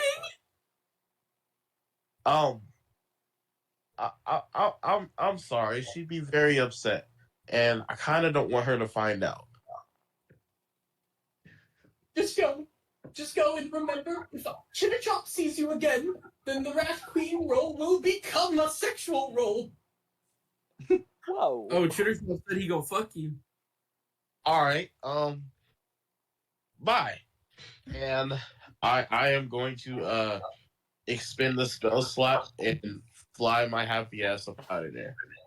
The last thing you hear as you fly out is, "Oh, that's right, my children. Chitterchop has lost another wife, and you have lost another mother. But alas, we try again the next day of Pebbles." And that's what you hear as you fly out of Chitterchop the Rat King's hole. That's a year. Yeah. Yeah, he's gonna keep that story to himself. I wouldn't care about others. Did he play the troll toll to get in that boy's hole? Chitterchop was very clear that Rat Queen is not a sexual role. Currently. Unless he saw me again, then it would become sexual, he said. It would. It really would. I didn't like that, by the way. Well, drink less and do less drugs. Notably, you and Raven are not floating anymore, by the way. That's so sad. Roll better.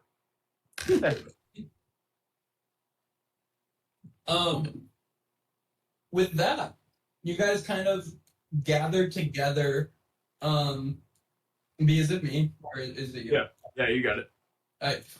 Y'all gathered together outside of, like, in the kind of center of town, everyone looking a little bit ashamed, other than Cass, who did manage to actually get a room in the Tranquil Teapot for the evening.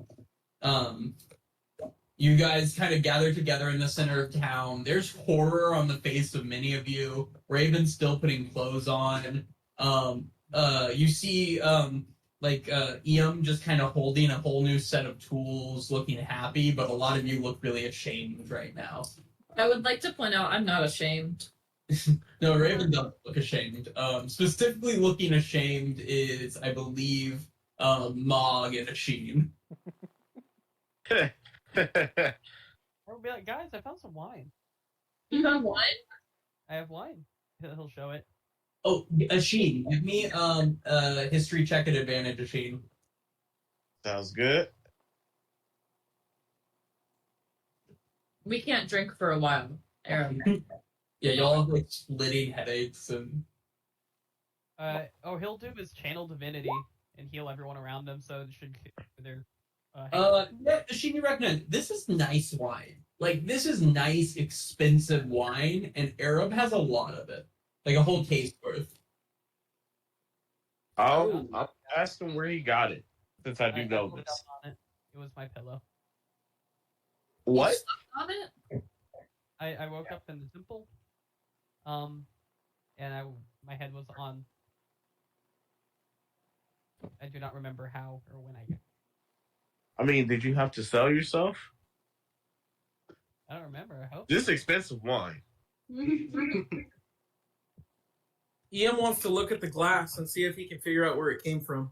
Roll me a glass blowers. Fun fact, I get advantage now. because of my Not- glass blowing techniques. It's not advantage. You just have a proficiency in it. I'll pat him on the shoulder and give him guidance too. Well, Ian like holds up his tools full of confidence, and he goes, guarantee it, this is cheap wine. The bottle is cheap, it's cheap. And this bottle is like clearly to everyone else made of this like fine crystal. It has intricate designs like etched into it. But Ian, who's been a glass blower for less than 6 hours now, is confident it's trash. The trash bottle. But yeah, you guys, most of you have a splitting headache. Ian, you're exhausted. You didn't really sleep because you were up all night glass blowing. No one got a long rest, and Eric, you woke up noticeably with like this kind of just like distant thought in your mind that you had a bad dream, but you have no recollection of it. But that's nothing important. Don't worry about it. With that, what are you guys up to? Arab will ask Raven about that painting she's carrying. Arab, have you ever been with a woman before? Arab will immediately start crying and holding his emotional support rod. Right. I'm gonna walk away and say, this painting's not for you. He will say, well, yes, but... And then just immediately go back into tears again. I was fucking drowning, dude. I'm gonna go and show Cass the painting. You so cast. The tasteful side. Who did this? You know the what do you call him? Roxanne. Yeah. Oh, Lidoxin. Al? I didn't realize you were into Allosaurus. I'm not. I'm not actually. I just kind of woke up and I was naked and there was like 10 people drawing me. This was the best one though, by far. It was very detailed. When you think I back, kind of just you realize woke up fingers. and What? wait, what? No, I was gonna say when you think back, you realize he just kind of had his like elephant paws and not fingers, just those like flat elephant things. So you're So he not was sure just how doing, he like- did it. Elephant paws.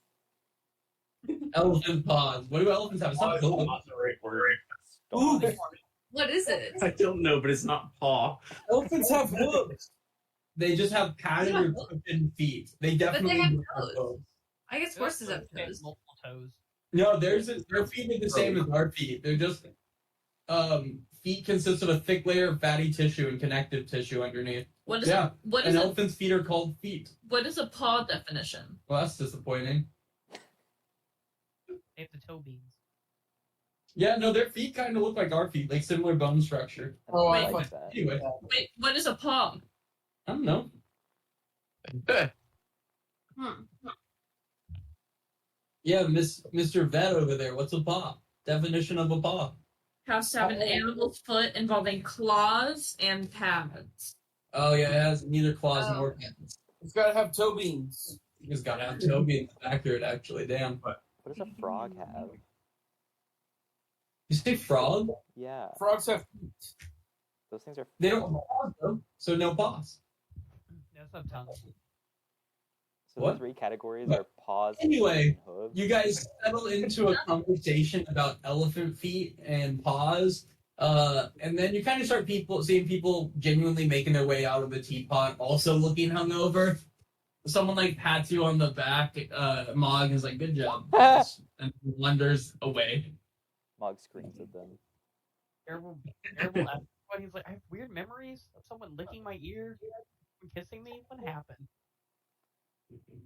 Oh, Mog, somebody slept in your bed last night. She's super weird. She thinks she's part of the adventure party. I haven't figured it out yet. Do you want me to kick her out? Hey, So are we back at the dorm? I don't know. I'm waiting until We're in Middle Grove right now. Cass, you guys were given a room by the community in the Tranquil Teapot. You were all given rooms, and so that's where you met the girl last night. Sorry, I messed that up. Oh, okay. You're Got good.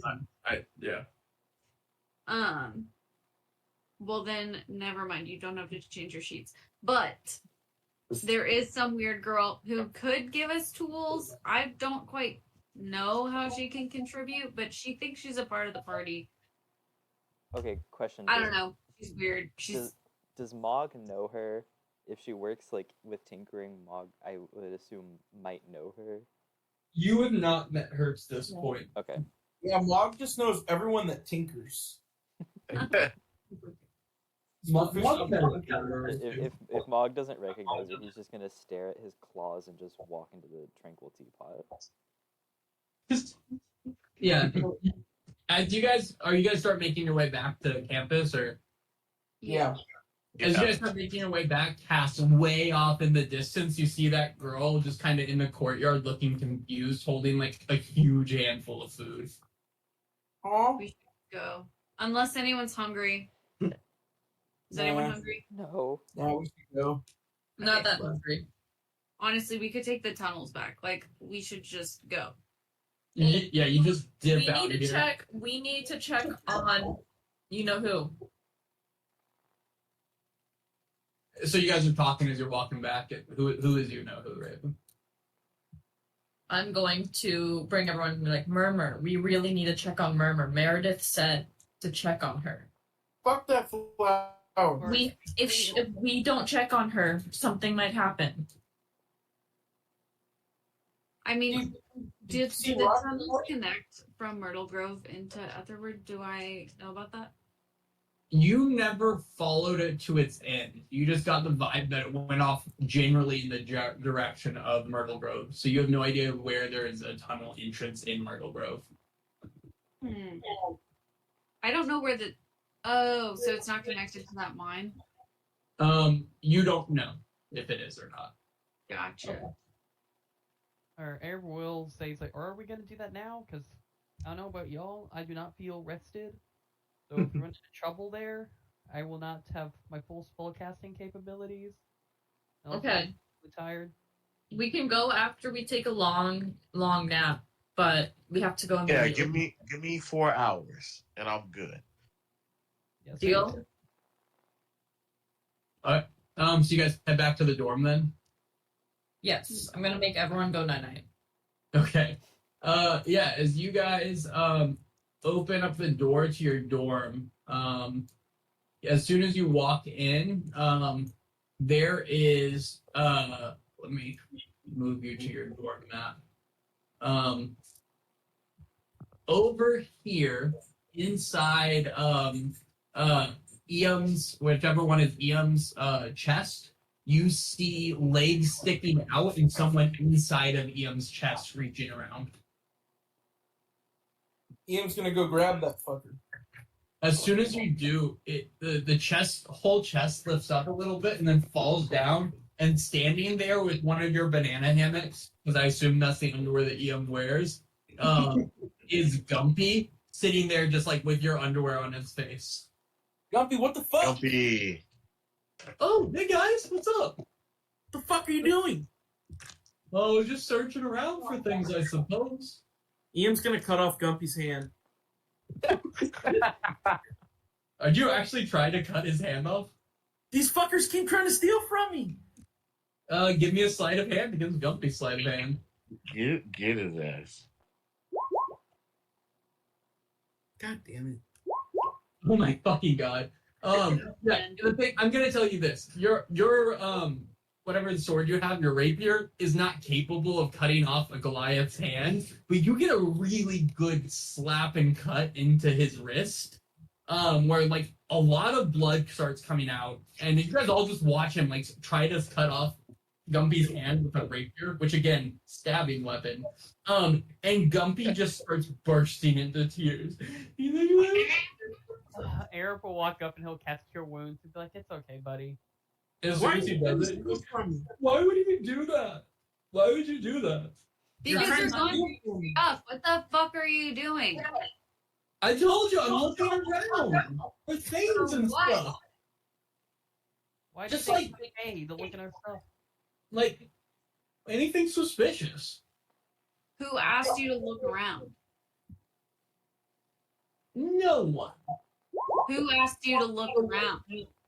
Arab will cast command No and one. confess. You cast command. Wisdom saving throw. That's good. Yep. Confess is a good use of command. That's really good. Okay. Gumpy, what do you command him to do? It has to be one word. I say confess. He goes, Nice. well, I was walking across campus the other day, yesterday, and I wandered into a place on campus I had never been. Have you been to the Biblioplex? Yes. Well, year 5 and all, I figured it'd be interesting to explore places I've never been. So I walked into the Biblioplex and I grabbed a book and I sat down and I started reading. Joke's on me. Book was upside down. I flipped it over, tried to read, got bored. Anyway, after that, I went and grabbed lunch in the cafeteria, and then I went to class. And after class, with Professor Ruxa, had just taken back over class, so that was exciting. Spellcasting and all. I'm a wizard, if it matters to anyone. And after that, I was leaving class, and a professor who had been teaching Professor Ruxa's class, this wonderful woman, Professor Carton, pulled me aside, and I was like, "Hey, Professor Carton, why didn't you teach class today?" And she looked at me and she goes, "Oh, sabbatical." And I was like, "Well, that's a cool word. Is that a spell we learn later on?" She's like, "No." Anyway, she said, "Would you mind going and just checking around Iam Tongi and his friend's room for any plants or anything suspicious?" And I found all these plants, and he points at all the ones that are kind of spreading around the room here. And then I've just been searching through your stuff. I'm on search 3 because nothing looked that suspicious nor plant-like besides those plants, and those I am going to take with me. No, you're not. And you should not. How'd you get in here? She is evil. Oh, like this. And he holds up a key. Who the fuck gave you that key? And I'm gonna snatch it back. Oh, so I walked into the Biblioplex. No. And he starts his story over and gets to the Professor Carton part. And she said she actually has to leave for a while. And I saw her boarding an airship heading west. But she gave me this key and said to just come on in here. So. How are you going to talk to her again if she left? Well, she said that she'd be gone for a few weeks. So just at some point over the few weeks, I should come do this. But I figured better late than never and came right away. Arab will send a sending to a headmaster saying that she's sending students break into our room again. He'll respond, and he said, "I personally put Professor Carton on an airship yesterday. So if she's sending students in, she's gone. She was heading west last I heard. But please send the student over to me, if you would."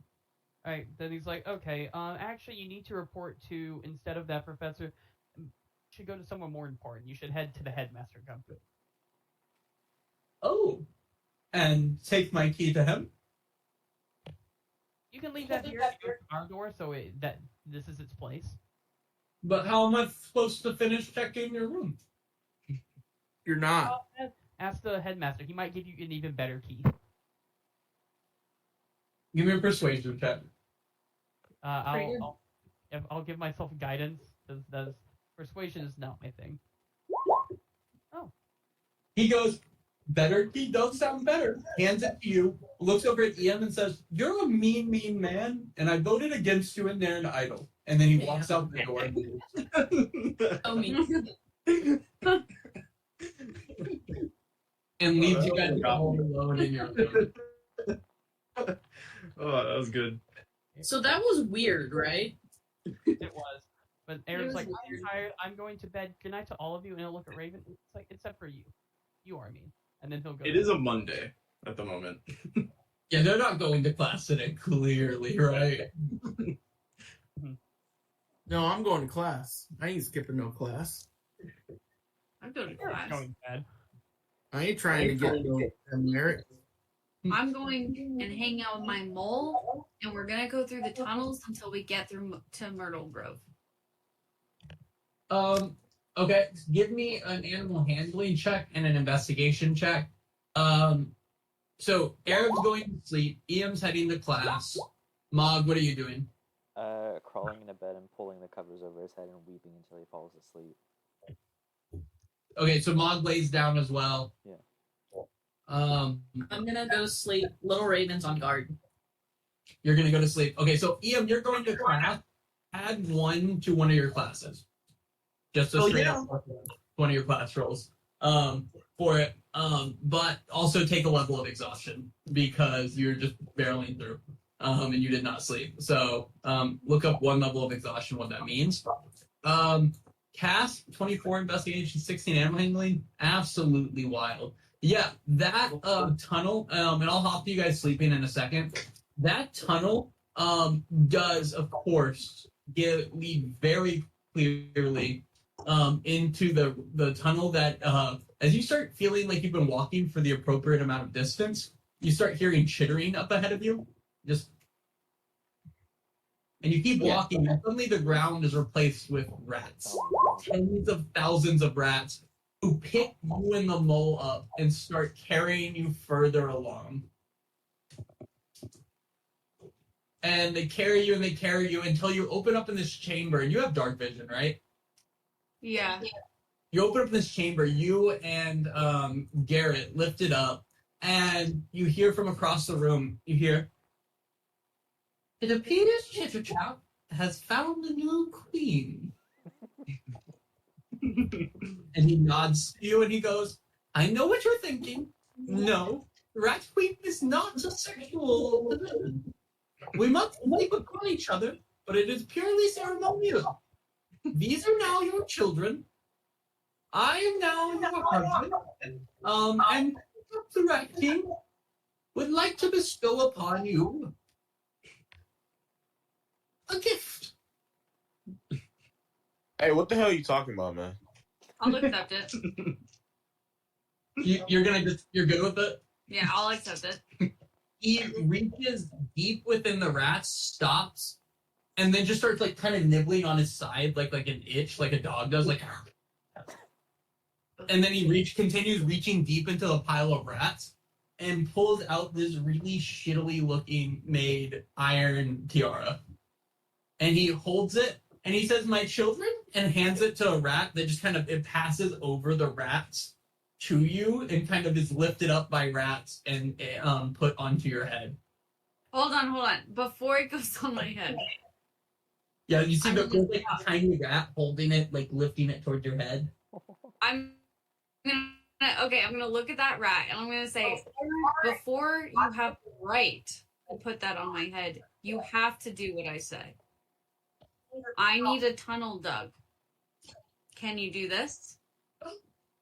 We do not dig as much as arrive. Can you spy? He looks around and goes, Chitterchop the Rat King has been known to hide in dark rooms, listen. Okay. I will be your queen if you will be my spies. Give me a persuasion check. Yo, that's really crazy. I would have never thought that. This is why she's our queen. Yes, but I have a condition of my own. Your soon-to-be children, all 17,594 of them, and he motions around, were wronged recently. I need you to remove somebody from existence. Oh. Hey. Oh no. They were calling themselves last night the Better Laurel. So if you can find this Better Laurel, destroy him, you will have me and my children at your service forever. I need his skull brought to me.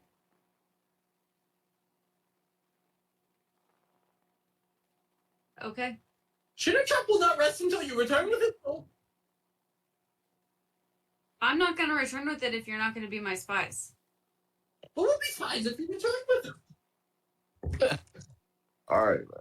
Yeah, see, I've got a lot going on. I'm the fucking queen, and I don't respond to you. He kind of whispers to some of the rats for a second. The rats and I have not, to this point, considered a matriarchy. The queen is a purely ceremonial rule, normally. One with lots of power, as any ceremony dictates, but of course, And what would you do as queen? What was that last part? What would you do as queen? As Chitterchop's queen? Well, I would have all of the information that you gather better your lives. I would make sure that no one is hungry or without food. They have whatever they want. That's my job. I'm here to serve you after you have done what I need. It's just that, our children, are well fed. They eat what they want and they do what they want. And again, not against spying. We would also dig if we were delivered upon little shovels, I suppose, but not natural diggers as much as burrowers. Nope, my decision is final. You will deliver me the head of the veteran Laurel, and in return, the queendom is yours and our loyal service.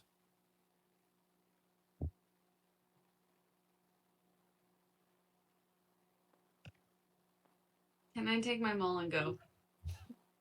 Of course, you're the queen. You have the freedom of leave if you would like it. I have the freedom of leave. Well, you Cast haven't. You're not remember like- exactly where these motherfuckers are. You actually don't have the power of the queen until we sleep upon each other. However, you have the title. I'm gonna shoot an arrow through this guy's face. Oh, Throw me an arrow. The rats are gonna eat you. So violent. Damn. Yeah, roll the damage. it's that Saturday. Yeah, it goes through his eye, and he kind of stumbles for a second, and he goes, "Well, I suppose Chitterchop has been shot." And then he falls down, and the rats just scatter. All the rats just start scattering through the tunnels. Yeah. I'm your motherfucking queen. Don't fucking forget it. And then I'm gonna leave with my mole. If you want a better life, Search I'm Chitter just saying, if you want a better life, you know where to find me. And then I'm gonna get out of there. Search Chitter.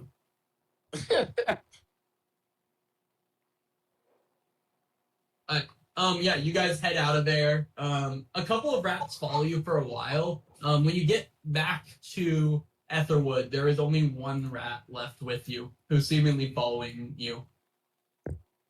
Okay. Does it speak? It doesn't appear to. It just kind of chitters at you. Okay. I'm just gonna say, like, if you stick with me, like, you've got food, you've got a place to stay, you're gonna be clean, like, we're gonna be buds. Like, join the gang. And I'm just gonna, like, nudge Gareth. Yeah, Gareth is just gonna kind of make like whatever sound a giant mole makes, and rather than low grunt, but I'm not sticking on it. And the rat is gonna scurry off, but he kind of stops every couple feet and looks back at you and nods, and then continues scurrying off. Okay. And you feel pretty confident that Chitterchop the Rat King is deceased. So R.I.P. Chitterchop. Asheen's probably a bit safer than he was before.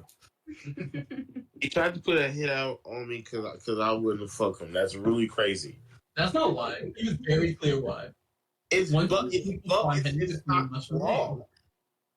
Once you sleep upon Chitterchop, the queen must remain.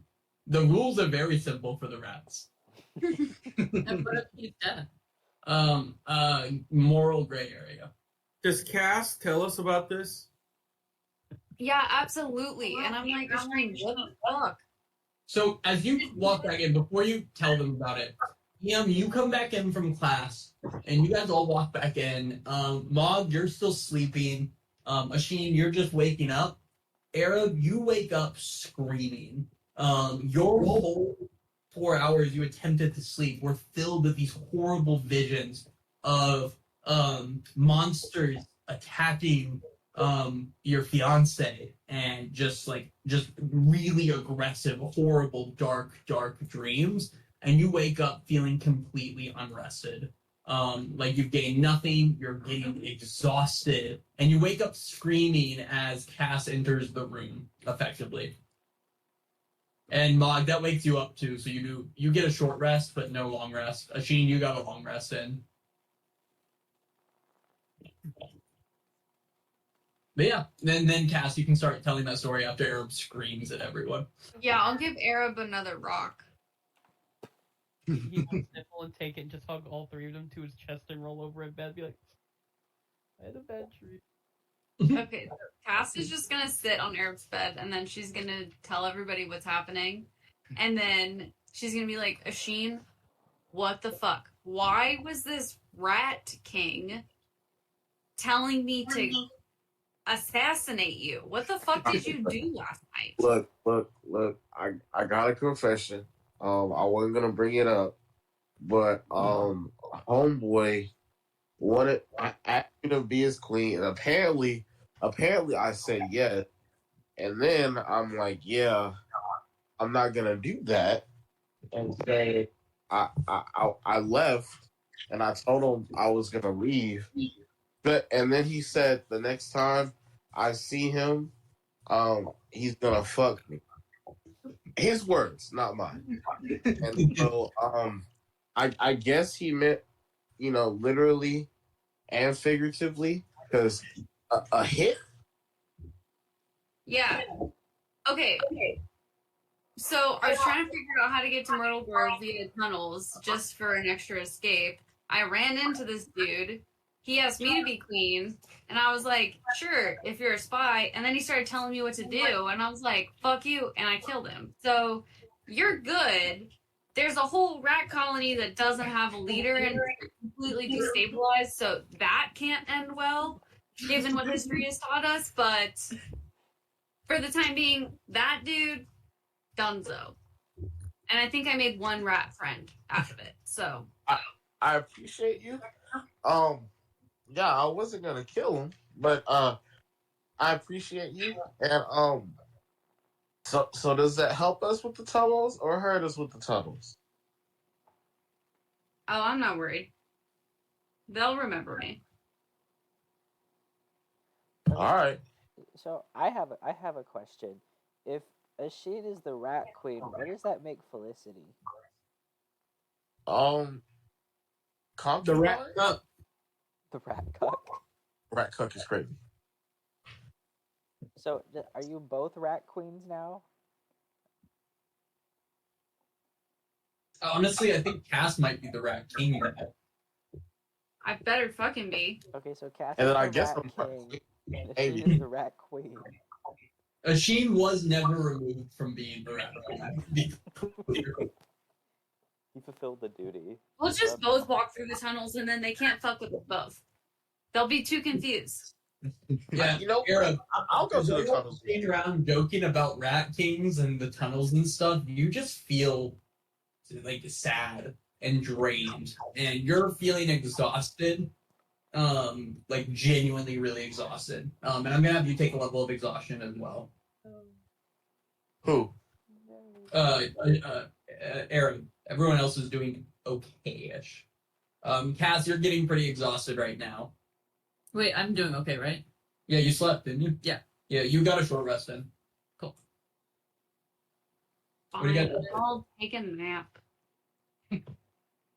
Arab will take a quick prayer, and he'll just ask Saloon's like, oh, hey, yeah, something's up with these dreams, and I can't sleep.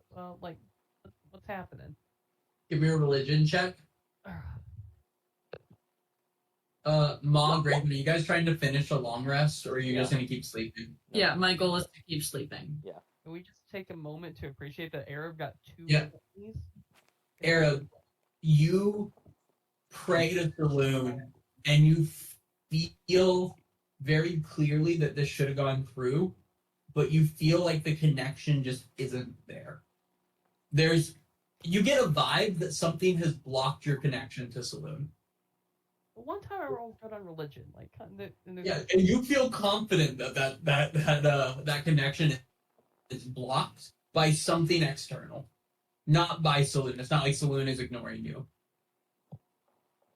You'll be like, Did Raxavort touch you? This is a safe space. he did attack me. Why'd you have to word it like Show us on this doll where Raxavort touched you. I'm traumatized right now. Like, he didn't even actually get to my health. Like, he just got the extra health that she or the EM gives us with his. As you guys are all looking at Arab, you see kind of like a slow drip of dark purpley blood from his shoulder where he has a small cut on it. He's like, oh, guys, he got me. What do you mean he got you? Oh my He'll god, take- he did claw you, didn't he? Yeah, or it didn't actually get my health, so I didn't think it would have actually affected me. But he'll take off like his shirt or whatever when he's sleeping in and show it. I mean, Yeah. you had like extra health from a thing. It wasn't like you have like extra layers of skin on top of you or something. Yeah. Like you just feel a little better, like stronger. I didn't know how that worked. Like, I didn't know if like my actual health was like separate from that. I didn't know. No, it's not. It just increases your max health. But you have 5 claw marks there. I looked up a bat claw to see how many fingers they have. Is It's Will fine. Uzi with us? I'm gonna be Uh, like, Will yeah. Uzi, what the fuck? How do we fix this? He's gonna look at you and shrug. I don't know. Does can Arab think of anything that'd be causing it? Since like it is blocking his religious connection, I feel like that might have been something they were taught in class. Give me a religion check. These people. Nice. Nice. You feel cursed. Oh. Oh no!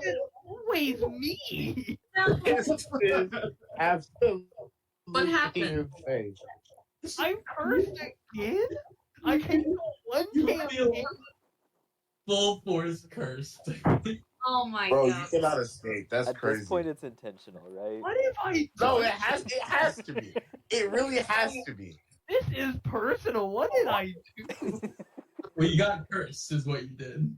Oh my god! How do Oh my we get him uncursed? Give me an Arcana check, Magic Boys only. All right. I have expertise. Arab May I? doesn't know that like, most of his professors. Arab's not sure. Eam's never actually heard of curses. May I roll? I have expertise in I'm Arcana. coming. Hold on. No, Mog, I don't think you know anything about curses. Oh, Right. Arcana? This really should be an achievement roll. Cass, no. No, I'm coming. No. Yo, these are low. This is high roll. I've never rolled high. Can we try again? We're just waiting for Asheen to give a chance. Asheen got it? Maybe? Yeah, it's loaded. I'm coming. Above 10. And you said Arcana? Arcana, yep. Yeah, there it is. Let's go. You get the vibe that, not the rap support face, you get the vibe that somebody needs to just dispel curse on him.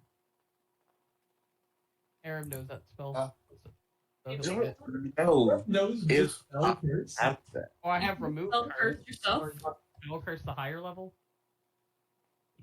I have no idea. Do you have this dispel curse? Or let me throw it in. It's from the one I have is remove curse. Oh, that's probably what I mean. Yeah, no. Yeah, Yeah, that's what it is. if you have that loaded up and known, throw it. You feel free to cast it on yourself. Second, I'm having trouble with my spell list, my character sheet.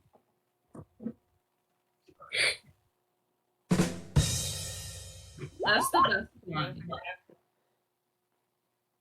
And luckily, I still Yeah, you angrily touch yourself, and I stand by how I phrased that. Arab angrily touches himself, and the curse is removed. And as soon as you do, you feel Saloon on the other side, and she says, "You have to be more careful. You're not done yet." And then the connection gone. I get aggravated with Batman myself. Bro, with- how did you get? Ask these two. No, I said, how did you get cursed? I got hit by. I got hit by rack support. No, that's crazy. It's unfortunate. with- What did the curse do, though? Gave me nightmares and apparently didn't let me pray to Saloon. Sums up a lot of it. With that, are you guys all gonna just go to sleep now? Arab will with his 3 emotional support. Yeah, Arab goes just exhausted and drops to the thing. And 4 hours later, oh no, you're gonna have to do a whole 8 because of EM. You guys wake up in about the middle of the night. Perfect. Asheen had been up for a little while at this point, but everyone else kind of wakes up together. And it's like midnight as you guys are hanging out in your room. And Asheen's just been vibing, writing, like, I don't know, probably writing spells for a while. So, what's our game plan? Can we use the tunnels to go get, you know who? She will who not be named. Can we go to the Bing map really quick?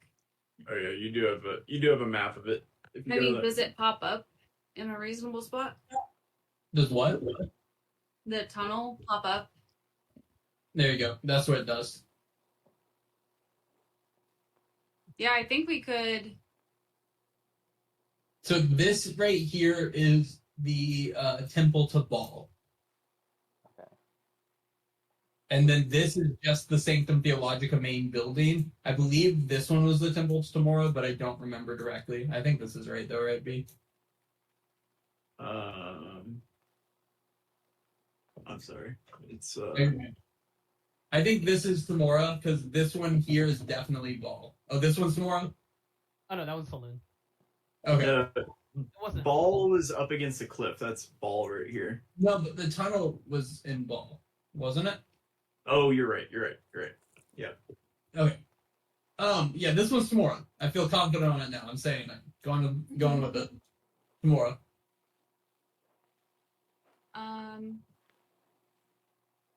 Yeah, there's no secret way to get there unless I dig a tunnel. Could we take a tunnel that's nearby and then kind of hop out of that and then go in that way? That way we're still kind of sneaking around. Yeah, we would just pop up at. Yeah, let's go to Ball and then sneak over to Tamora. Cool. I'm in for that. And we can go in. We can go in at 8, I guess. Oh no, we shouldn't go in at 8. That's where we went in with the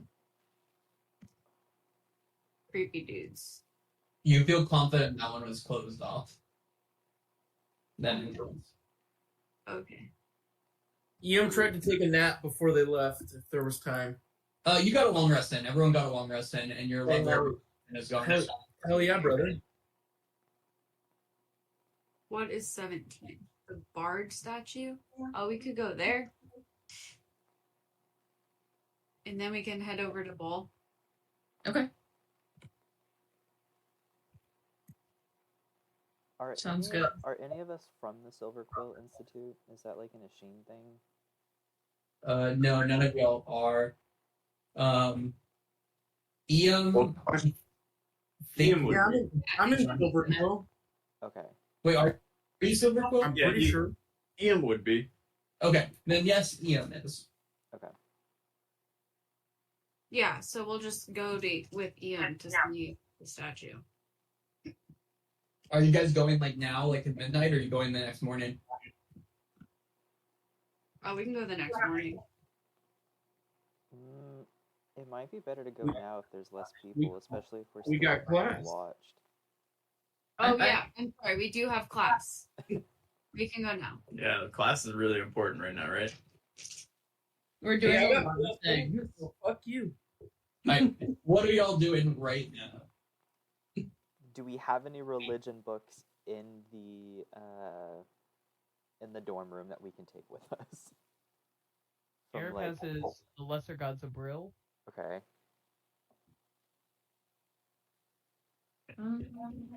We can pop by the library too. Or can we get it this hour?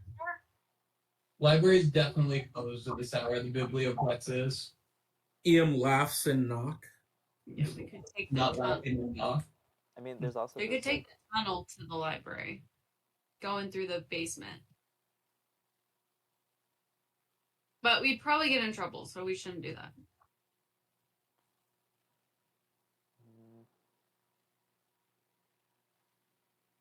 I think we have everything we need. I agree. I think we just have to show up and start getting ready. Yeah.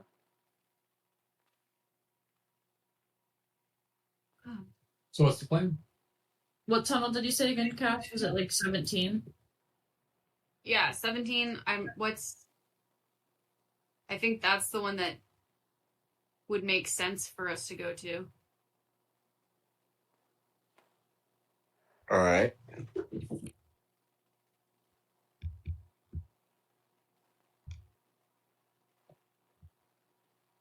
And if we get caught or something, Ian just wanted to show us the statue. Cool. Like, we were talking about it, we didn't think that it existed, and he was just showing it to us. Foolproof plan. I like it. Let's roll Yeah. out. Are you All guys for it. being stealthy or walking normal? B. Do we see any of the guards as we like make our way out of the dorms? Oh, good question. Yeah, you see them walking around in groups of 4. Not like tons of them, like small groups spread throughout the campus walking around, I seeming think on patrol. we should be stealthy, and those who are not very stealthy should get invisible. I have one invisible that I could spare. I am probably the least stealthy. I can be Invisible. maybe. All right, Arab, I'm going to use my invisibility on you. Will you put in the chat? Yeah. I also want to become invisible. Ian said not playing with y'all. I mean, if we're just becoming invisible, I can do that. If it's dark, I'm invisible. I'm gonna put out there, invisibility does not prevent the main problem with armor, which is the noise it makes as he walks. Mm-hmm. So invisible does hide him, but he might still be clinking around. Can you carry your armor? What does silence do? Okay, if he carries his armor in his hands, I'm gonna definitely rule that the same problem exists. Little lift in it. If I cast silence on somebody, but the target moves,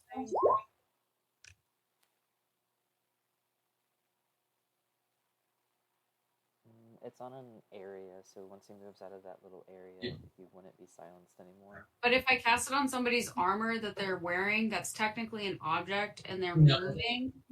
It stays on a point. It doesn't say centered on an object. It says centered on any point you choose within range. So it's wherever that point is, unfortunately.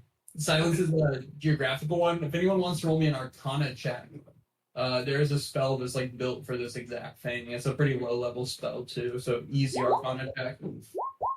Yeah, cast. Pass without a trace is kind of a spell that is used in this situation. If anyone has that.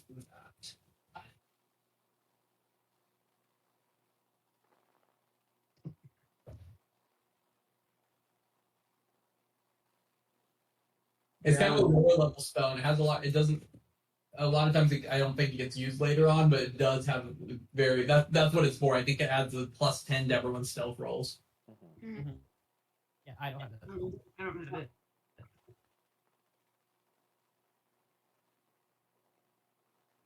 So what's the plan?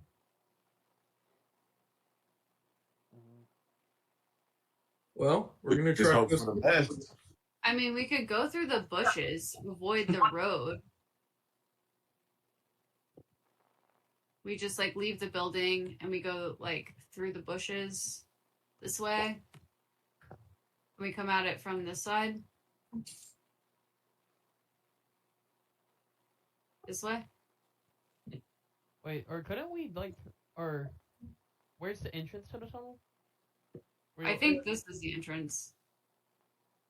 Gotcha. Or if we go to another spot, I don't know if I want to use a double for that, but if we could potentially go to this back side of the door, and if you know exactly where it is, if you should with your like ability, I can probably use my 4th level spell Stone Shape to just open up a hole in the tunnel there. So Are you saying, like, if we went here? Yeah, if we go somewhere else, if we're worried there's going to be guards all along this, I could potentially just go to one of these other places out here where probably isn't any guards, and just open up a spot.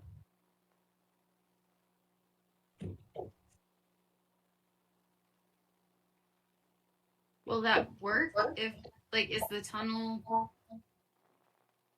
5 feet It worked before. below the Right surface? right before you fought the smoke monster, I used it on the tunnel then, and it worked fine. Give me a survival check, Cass.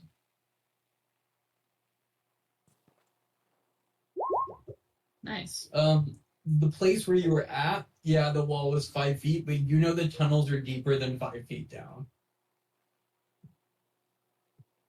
I'm mostly putting that up there because I don't want you just like to burn a level 4 spell at a place where it just couldn't do anything. Gotcha. Where was it 5 feet? When you were in the tunnel system, the walls from like one side of that Murmur's door to the other side was 5 feet, so that Oh. worked. But like finding the tunnel is more than 5 feet into the ground, and that's your issue. Yeah, okay. Why don't we just head to the bard statue like above ground and just try and avoid the guards?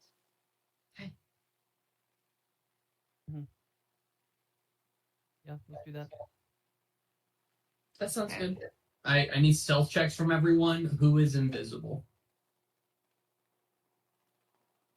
I did mine to Arab. Okay. Arrow. Is Uzi Raven. Is Uzi coming? Is Bud coming? Yes. Yeah, he's coming. Alright, roll me stealth checks for them as well. Little Raven coming. Okay. Oh wait, Uzi is a +4 to the stealth. You rolled a nat point regardless. Nice. Asheen. Okay, Cass. Night or Bud. I rolled for little Uzi as well by accident, so the first one is mine. Okay, well the nat 20 is what's gonna hold. I just waiting for Asheen now. Okay. You guys walk out of your dorm and you feel confident that as a group you've never been louder. I mean, Arab is like invisible, but like genuinely you think he's like sitting there and doing this on his armor the way he's moving. Raven trips immediately and pushes the invisible Arab over. Trips on his feet and kicks little Uzi, but little Uzi flies silently through the air. Like no one, like it's just miraculous how quiet Uzi is. Pass as well. Bud, it's like you like lose Bud for a little bit. He blends in with bushes. Asheen is like, guys, I for the life of me can't see Arrow. Like yells that out. And yeah, 100% a group of 4 guards is gonna be like, hey, whoa, where are you guys going this late at night? Midnight stroll. Midnight stroll. Just the 4 of you, and he only seems to see Raven, Asheen, and Cass. Well, Oh, and Log, so 5 of you. Just the 5 of you? EM said that we have to see this statue. And you couldn't just see that statue in the daytime? No, he said it's special at nighttime. I've been having nightmares, so we're going on a walk to see if it'll help me go to sleep. Give me a persuasion check from each of you two.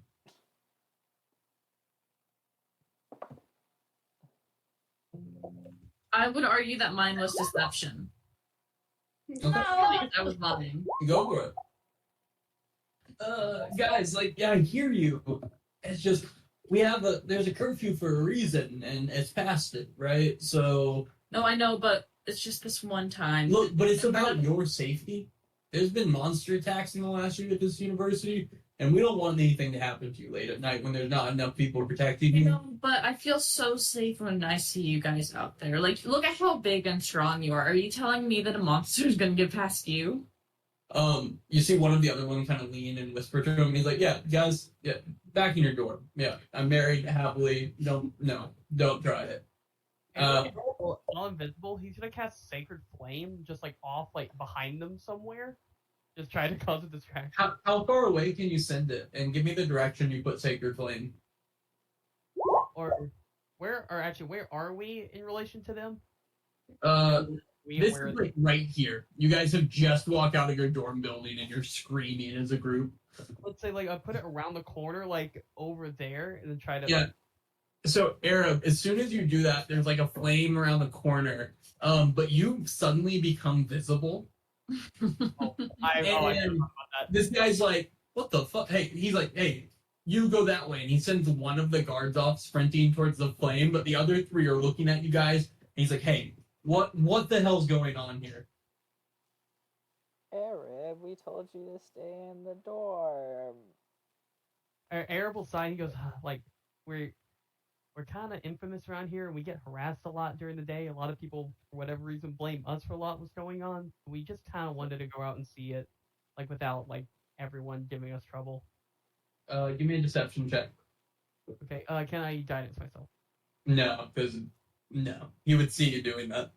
Okay. You can have guidance, but you get it at disadvantage. Your spell. That's your choice. I will not do that. I will burn an inspiration. Nice. And, it's just a straight roll. What you said? What'd you say I'm rolling? Deception. At advantage. It is 0. My At modifier. You got this. A 15. Okay. Good use.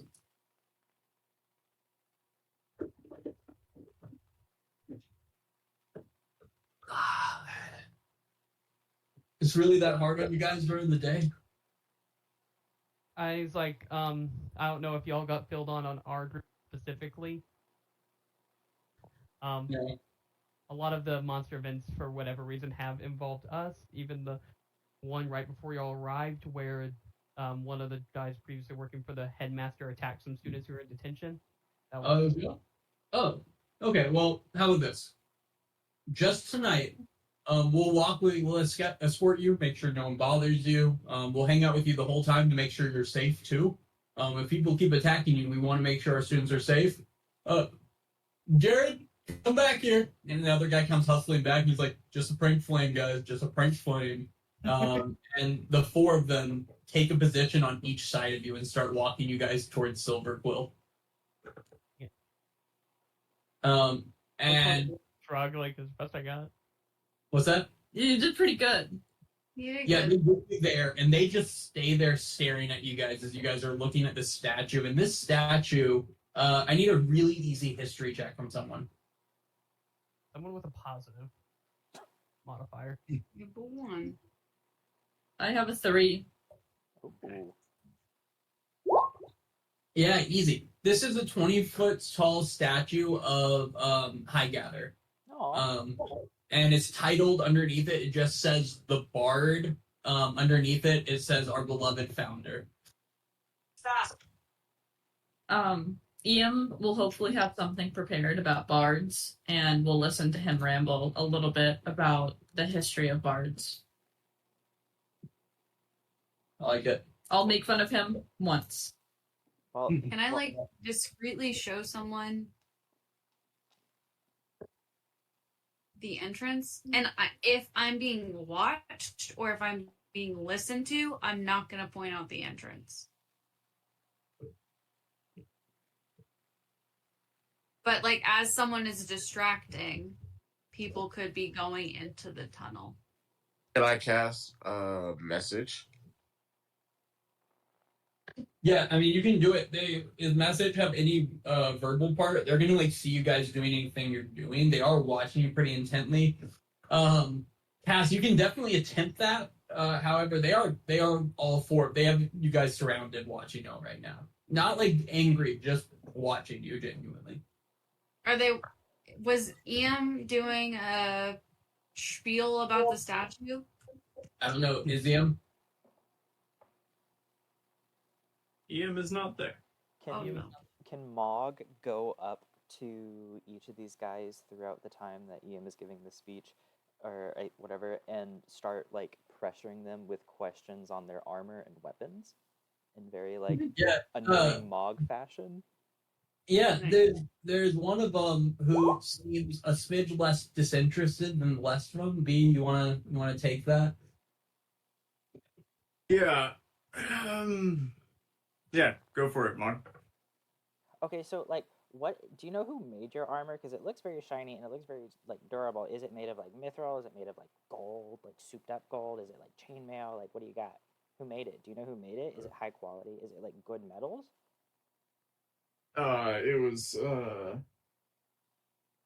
was oh, hang on. And he's kind of like trying to look around you, but Do you you keep have like a custom talking. He's like, supplier, or was it given by like the school? Like, do you have to go through like higher powers to get it, like government, or like the headmaster? Did Gold Grove get those to you? Because those are really cool. I've seen like a lot of people. Are they like in mass production? Like, do they come from like one forge, or are they like outsourced?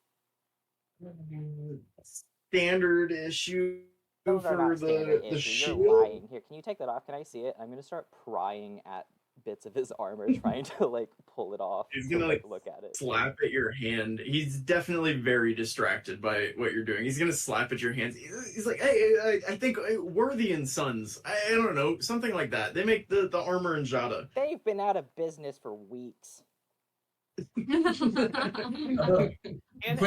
Quick pause. Asheen, what did you message? Oh, I was just messaging to Cass. Where is it? I'm gonna respond with where the entrance is. Yeah, so it's kind of it's hidden underneath the base of the statue. It's one of those things where you would really need to know it's there to get there. You have to move a couple of bricks and slide through it effectively. Oh wait, how big is it? You have to crawl into this entrance here. Oh well, I wouldn't have brought Bud if I knew that it was like small. That's fair. Bud can be back. Bud rolled a nat 20. They don't even know Bud's here.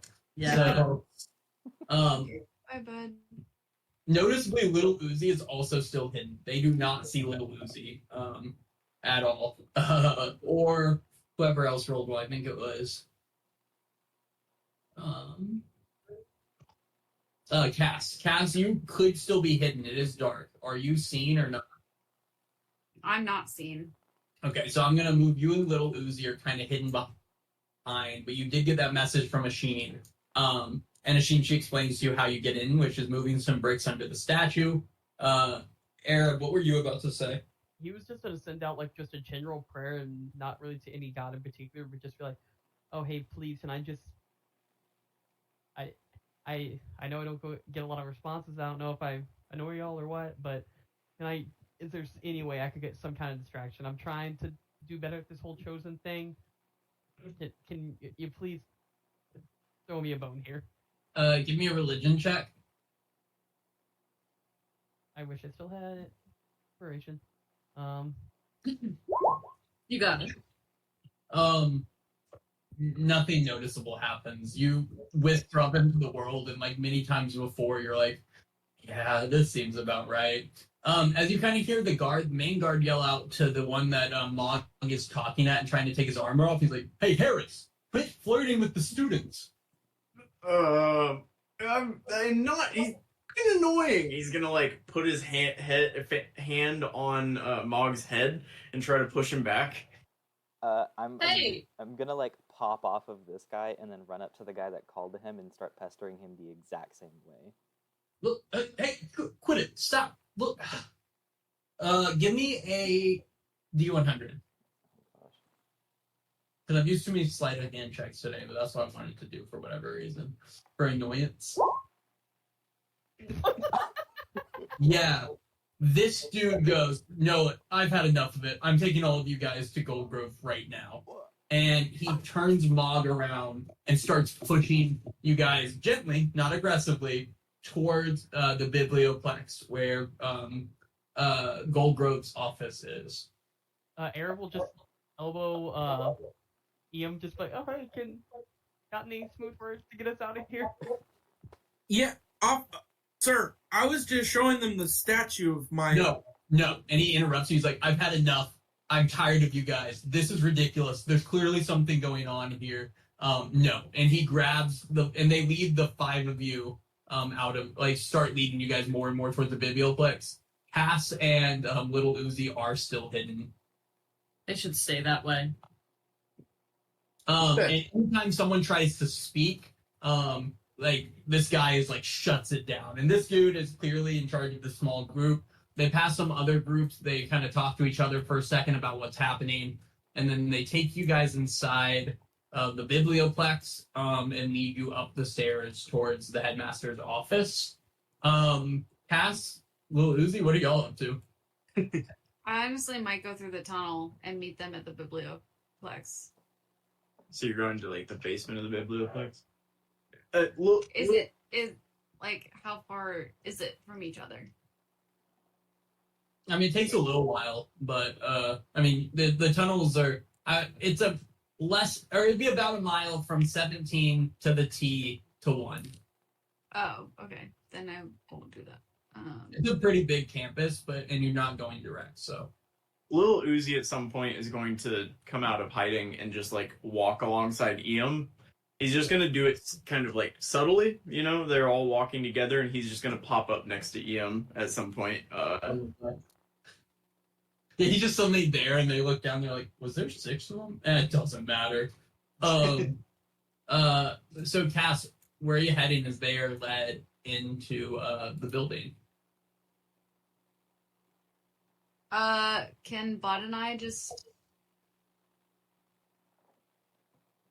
I'll go into the building with them. Yeah, so you're just gonna go join as well? Yeah. Yeah.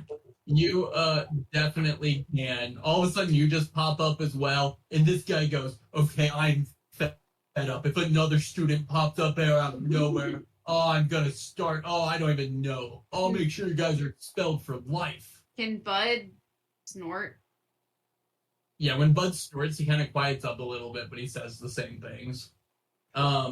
And you guys are led to the headmaster's office. And standing outside is Jessup and Oaken. What are they doing? It's late, V. What are they up to? They don't see Jessup, but Oak is hanging out outside the office. Nice. And here, let me move you to the map, y'all. Alright, and you see Oak there outside of the office. And these guards go, hey, yo, Oak, these ones were sneaking out of their dorms. They made some bullshit excuse about seeing the Bard statue, but red one kept kind of feeling up my men, and we had enough of it. So they're here, but I think the headmaster should give them detention or something.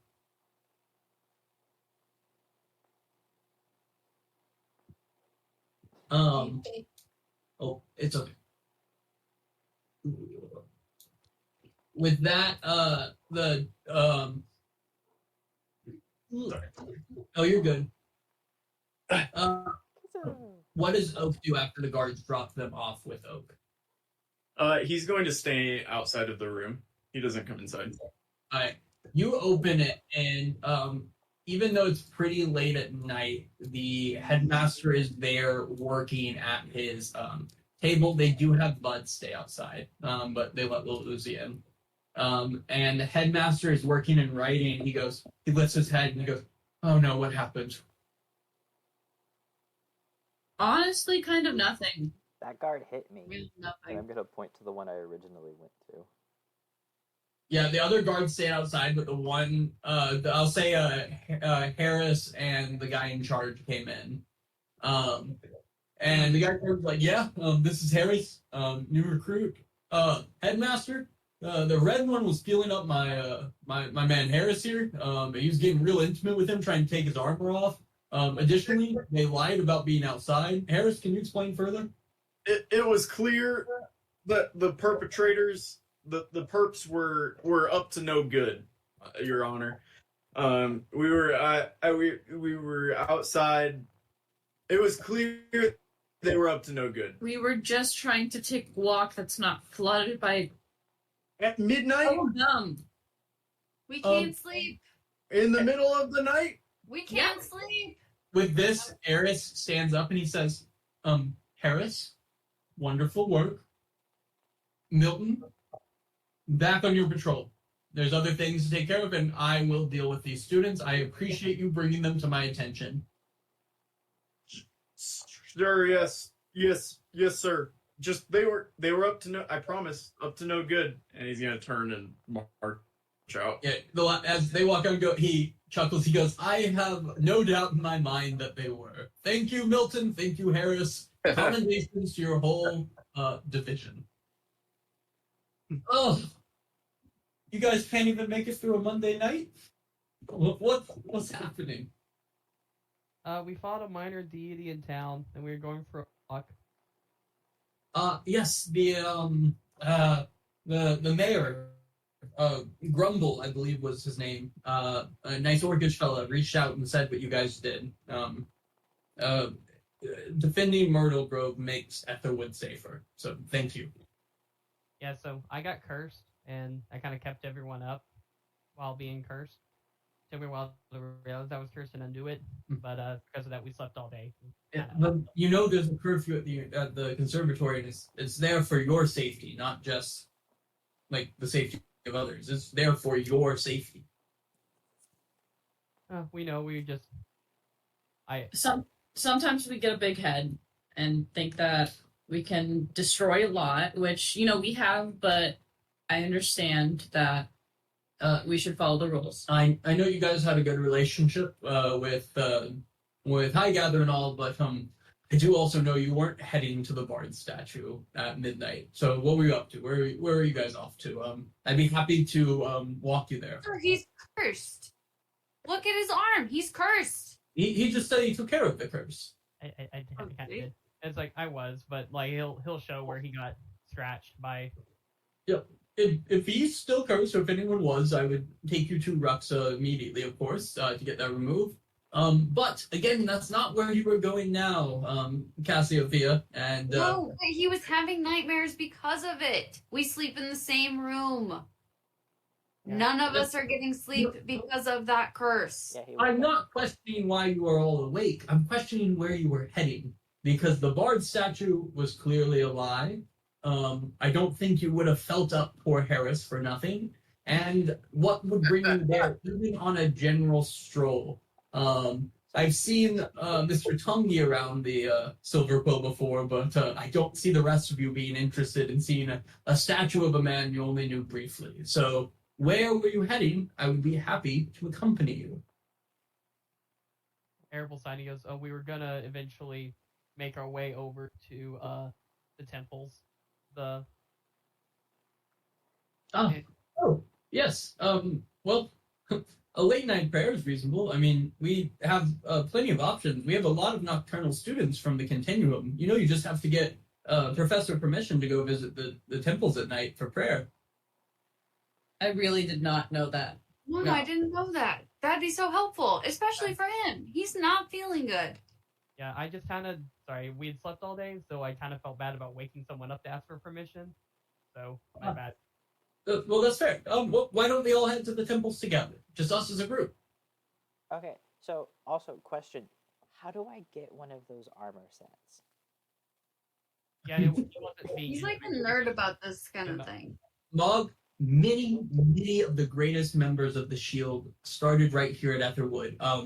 I actually am quite close with the head of the Shield, as he is an active member on the Senate.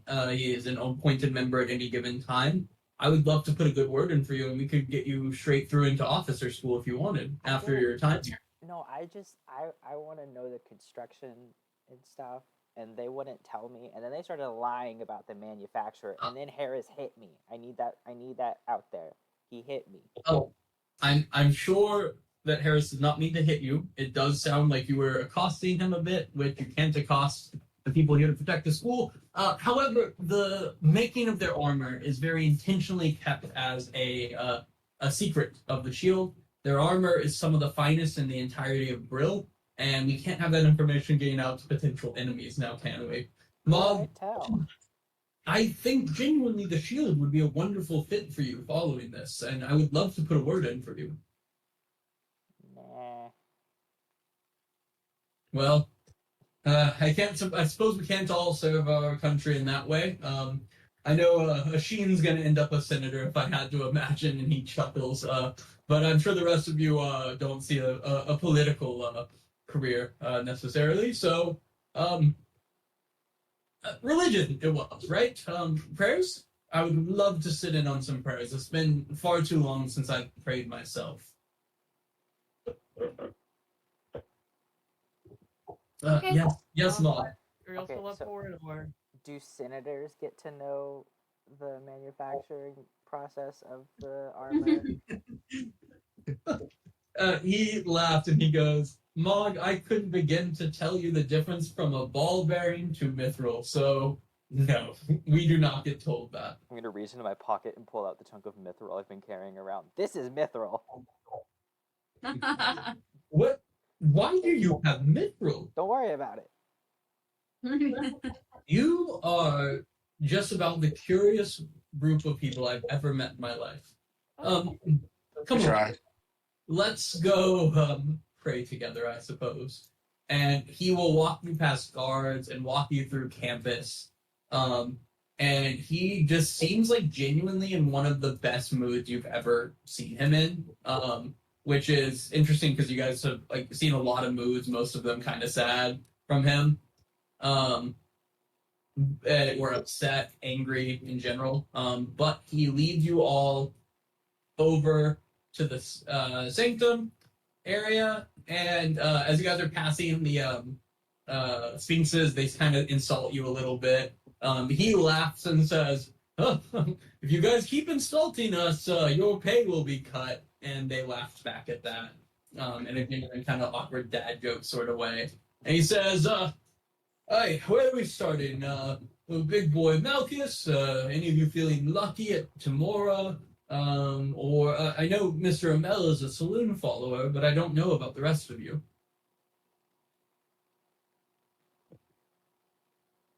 I could go wherever he goes and then follow his lead. Well, did you want to go to the church or saloon, or if we're just picking and choosing, I suppose we can just choose a random one. might hit a couple. Let's saloon first, or can I make some sort of insight check? Because I don't know why, I am very suspicious of the man. Because like, why is he excited to go here, and I still don't fully trust him. Yeah, what are you trying to get an insight on? I don't know. I feel like I don't know if I'm just overthinking it here. I don't know if he just is still working with like the flooded and all that, and I don't know if it's just some sort of trick for them to have him like act like our friend. I'm worried of why he'd be so willing to go with us. Like, is there any chance like he's expecting to get something out of coming here with us? Yeah, throw me an insight check to see if he seems like he has an ulterior motive or not. 30-20? Yeah, he, it seems two-part. He does seem very genuinely excited to get out of his office and walk around. He does seem really excited to go about it. And he does seem really interested in seeing where you want to go in these churches. Yeah. So as you guys keep talking about churches, he's like looking around at each of the churches and just smiling, just kind of seeing what you guys are up to. Arab will be like, yeah, let's go to Saloon. And then Yeah, with that 20 insight, he looks the smallest bit disappointed as you guys enter the saloon temple. I'll show What am I? Is it a saloon stone? What's it called? Moonstone. A moonstone? Yeah, you guys enter the temple. This temple is built like a lot of saloon temples. There's a lot of stained glass that has. It's a very dark colored stained glass. There's a big sand pit at the back for the stones. And as you enter it, like a guard kind of waits up. He's like, oh, sorry, headmaster. I just closed my eyes for a second. I was very much awake. And then the headmaster's like, oh, you're fine. You're fine. Why don't you go take a break? Go patrol outside. The cool air will do good for you. And then he leaves and Eris motions and he goes, I'm embarrassed to say this. I've actually never been inside a church to saloon before. So what do we do? Our Arab will show him, like, I assume there's one of those little tables with the sand and the moonstone and how you move it around when you pray. And it'll explain some of the idols, I assume, that there are to saloon around. Yeah, he's like, oh, interesting. Well, lead the way, I suppose. And he kind of just stands back and watches what you do. Arab will go to the sand table, he'll start praying around the moonstone, and he'll pray to something. He goes, my lady, I'm not sure if this man with us is a follower of the Eight or if he seeks to do you and the other gods harm. You also said earlier that there's more for me to do. Do you have any guidance for me as I try to do your work? Religion check, and what are the others of y'all doing? Anyone doing anything specific? I think Mog would go up to the little sand pit with the moonstones with Arab, but instead of praying, he would just kind of like poke around the moonstone. Yeah. Nice. Little Uzi's gonna do the same, actually. He seems to be trying to find himself now. I'm gonna sit awkwardly in the back corner and kind of watch everyone. Sounds about right. Ian's gonna look at the glass and learn nothing. Yeah. The glass too. Alright, is he standing far back, or would he be able to see what I'm doing with the moonstone? Yeah, he's watching you. He's standing there watching you. Okay. Why? I was gonna write in the sand if he was too far back, but if he's close Oh, enough. no, he's like standing like a couple feet behind you, watching you pray. When you get your prayer, you feel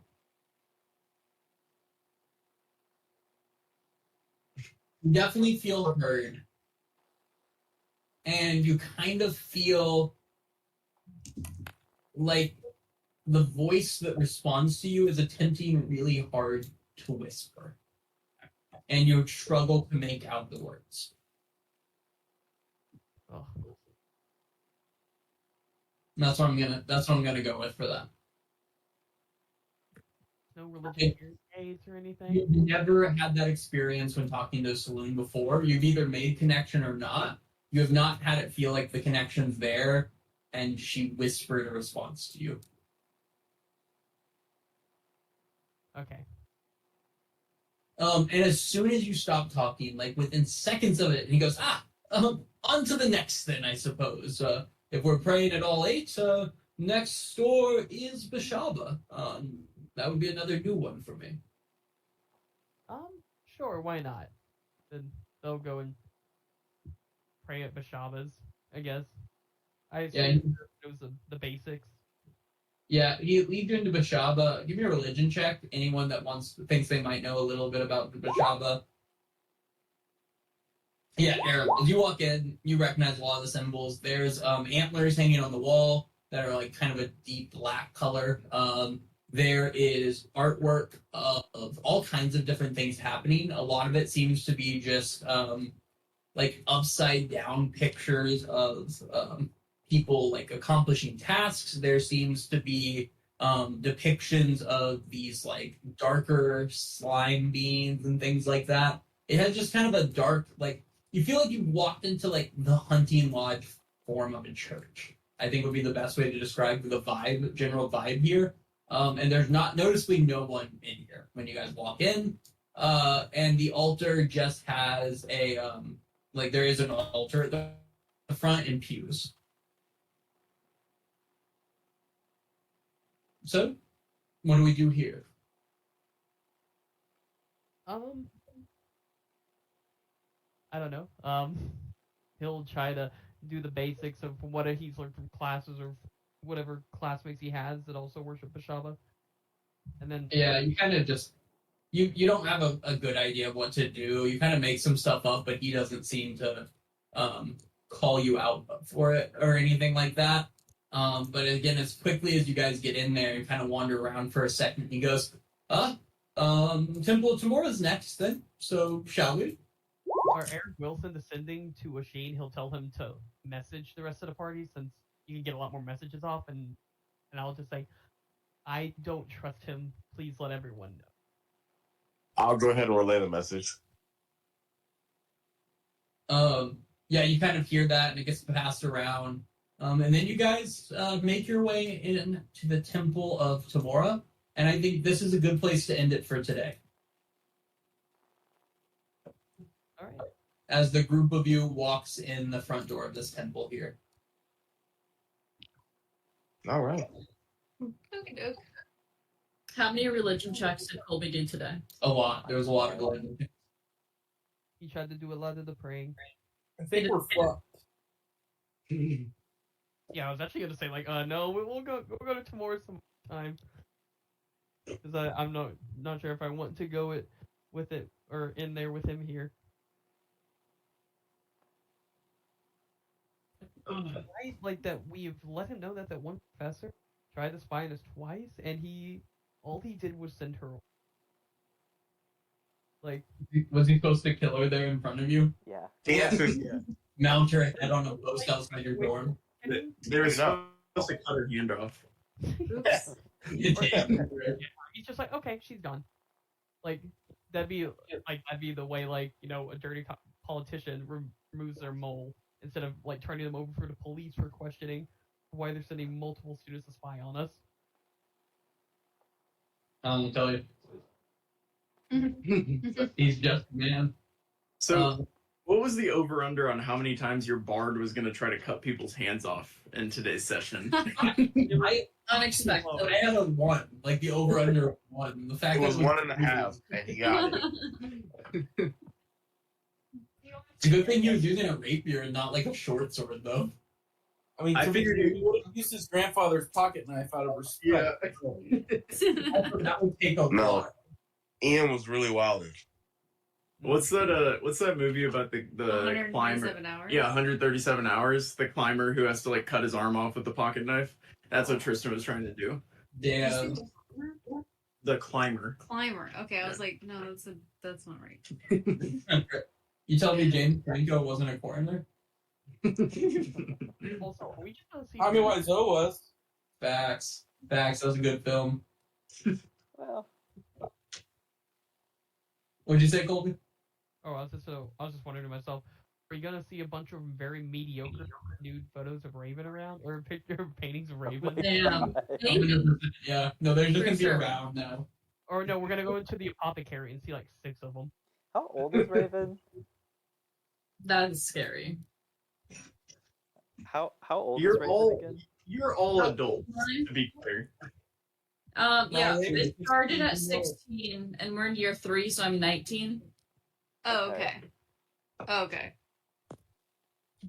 I That did think answers about that. questions. I was at least operating under the assumption that you were all adults when we wrote some of these things in the table. So let's. There Wow, we're all 26. universities. Eric's 12. Definitely an adult. Mog actually He's is engaged. 12 He was now. engaged and he's 12. Eric was engaged for like 4 years, and he's 12. He's actually 21, I think, because I think I was 18 to start. Could be wrong. All right, nice session. Y'all. It was a good time. I'm nervous. Thanks. Yeah, we're fucked. I don't like this at all. Yeah. I don't see an issue. Yeah, well, Did you guys think when you snuck out at night, did you think it would end with you going to the place you intended to go just with the headmaster? No. no. No, they thought they were going to be invisible, but clank a bunch of armor around, I and can't that, believe how many nat ones were rolled and how many just generally bad rolls. The rogue were got Yeah, a you nat rolled a one. nat 1 and it was a 10, but a nat 1's a nat 1. when Cass said we should go through the bushes, I was like, let's double down on the amount of noise we're going to make on this journey. Rustling bushes, clanking armor. No, you guys barely made it outside before someone found you. Oh. Alright, everyone back next week? Yeah. Yep. Yep. See y'all then. Bye. Happy Labor Day. Bye. Bye. Recording. Bye, recording.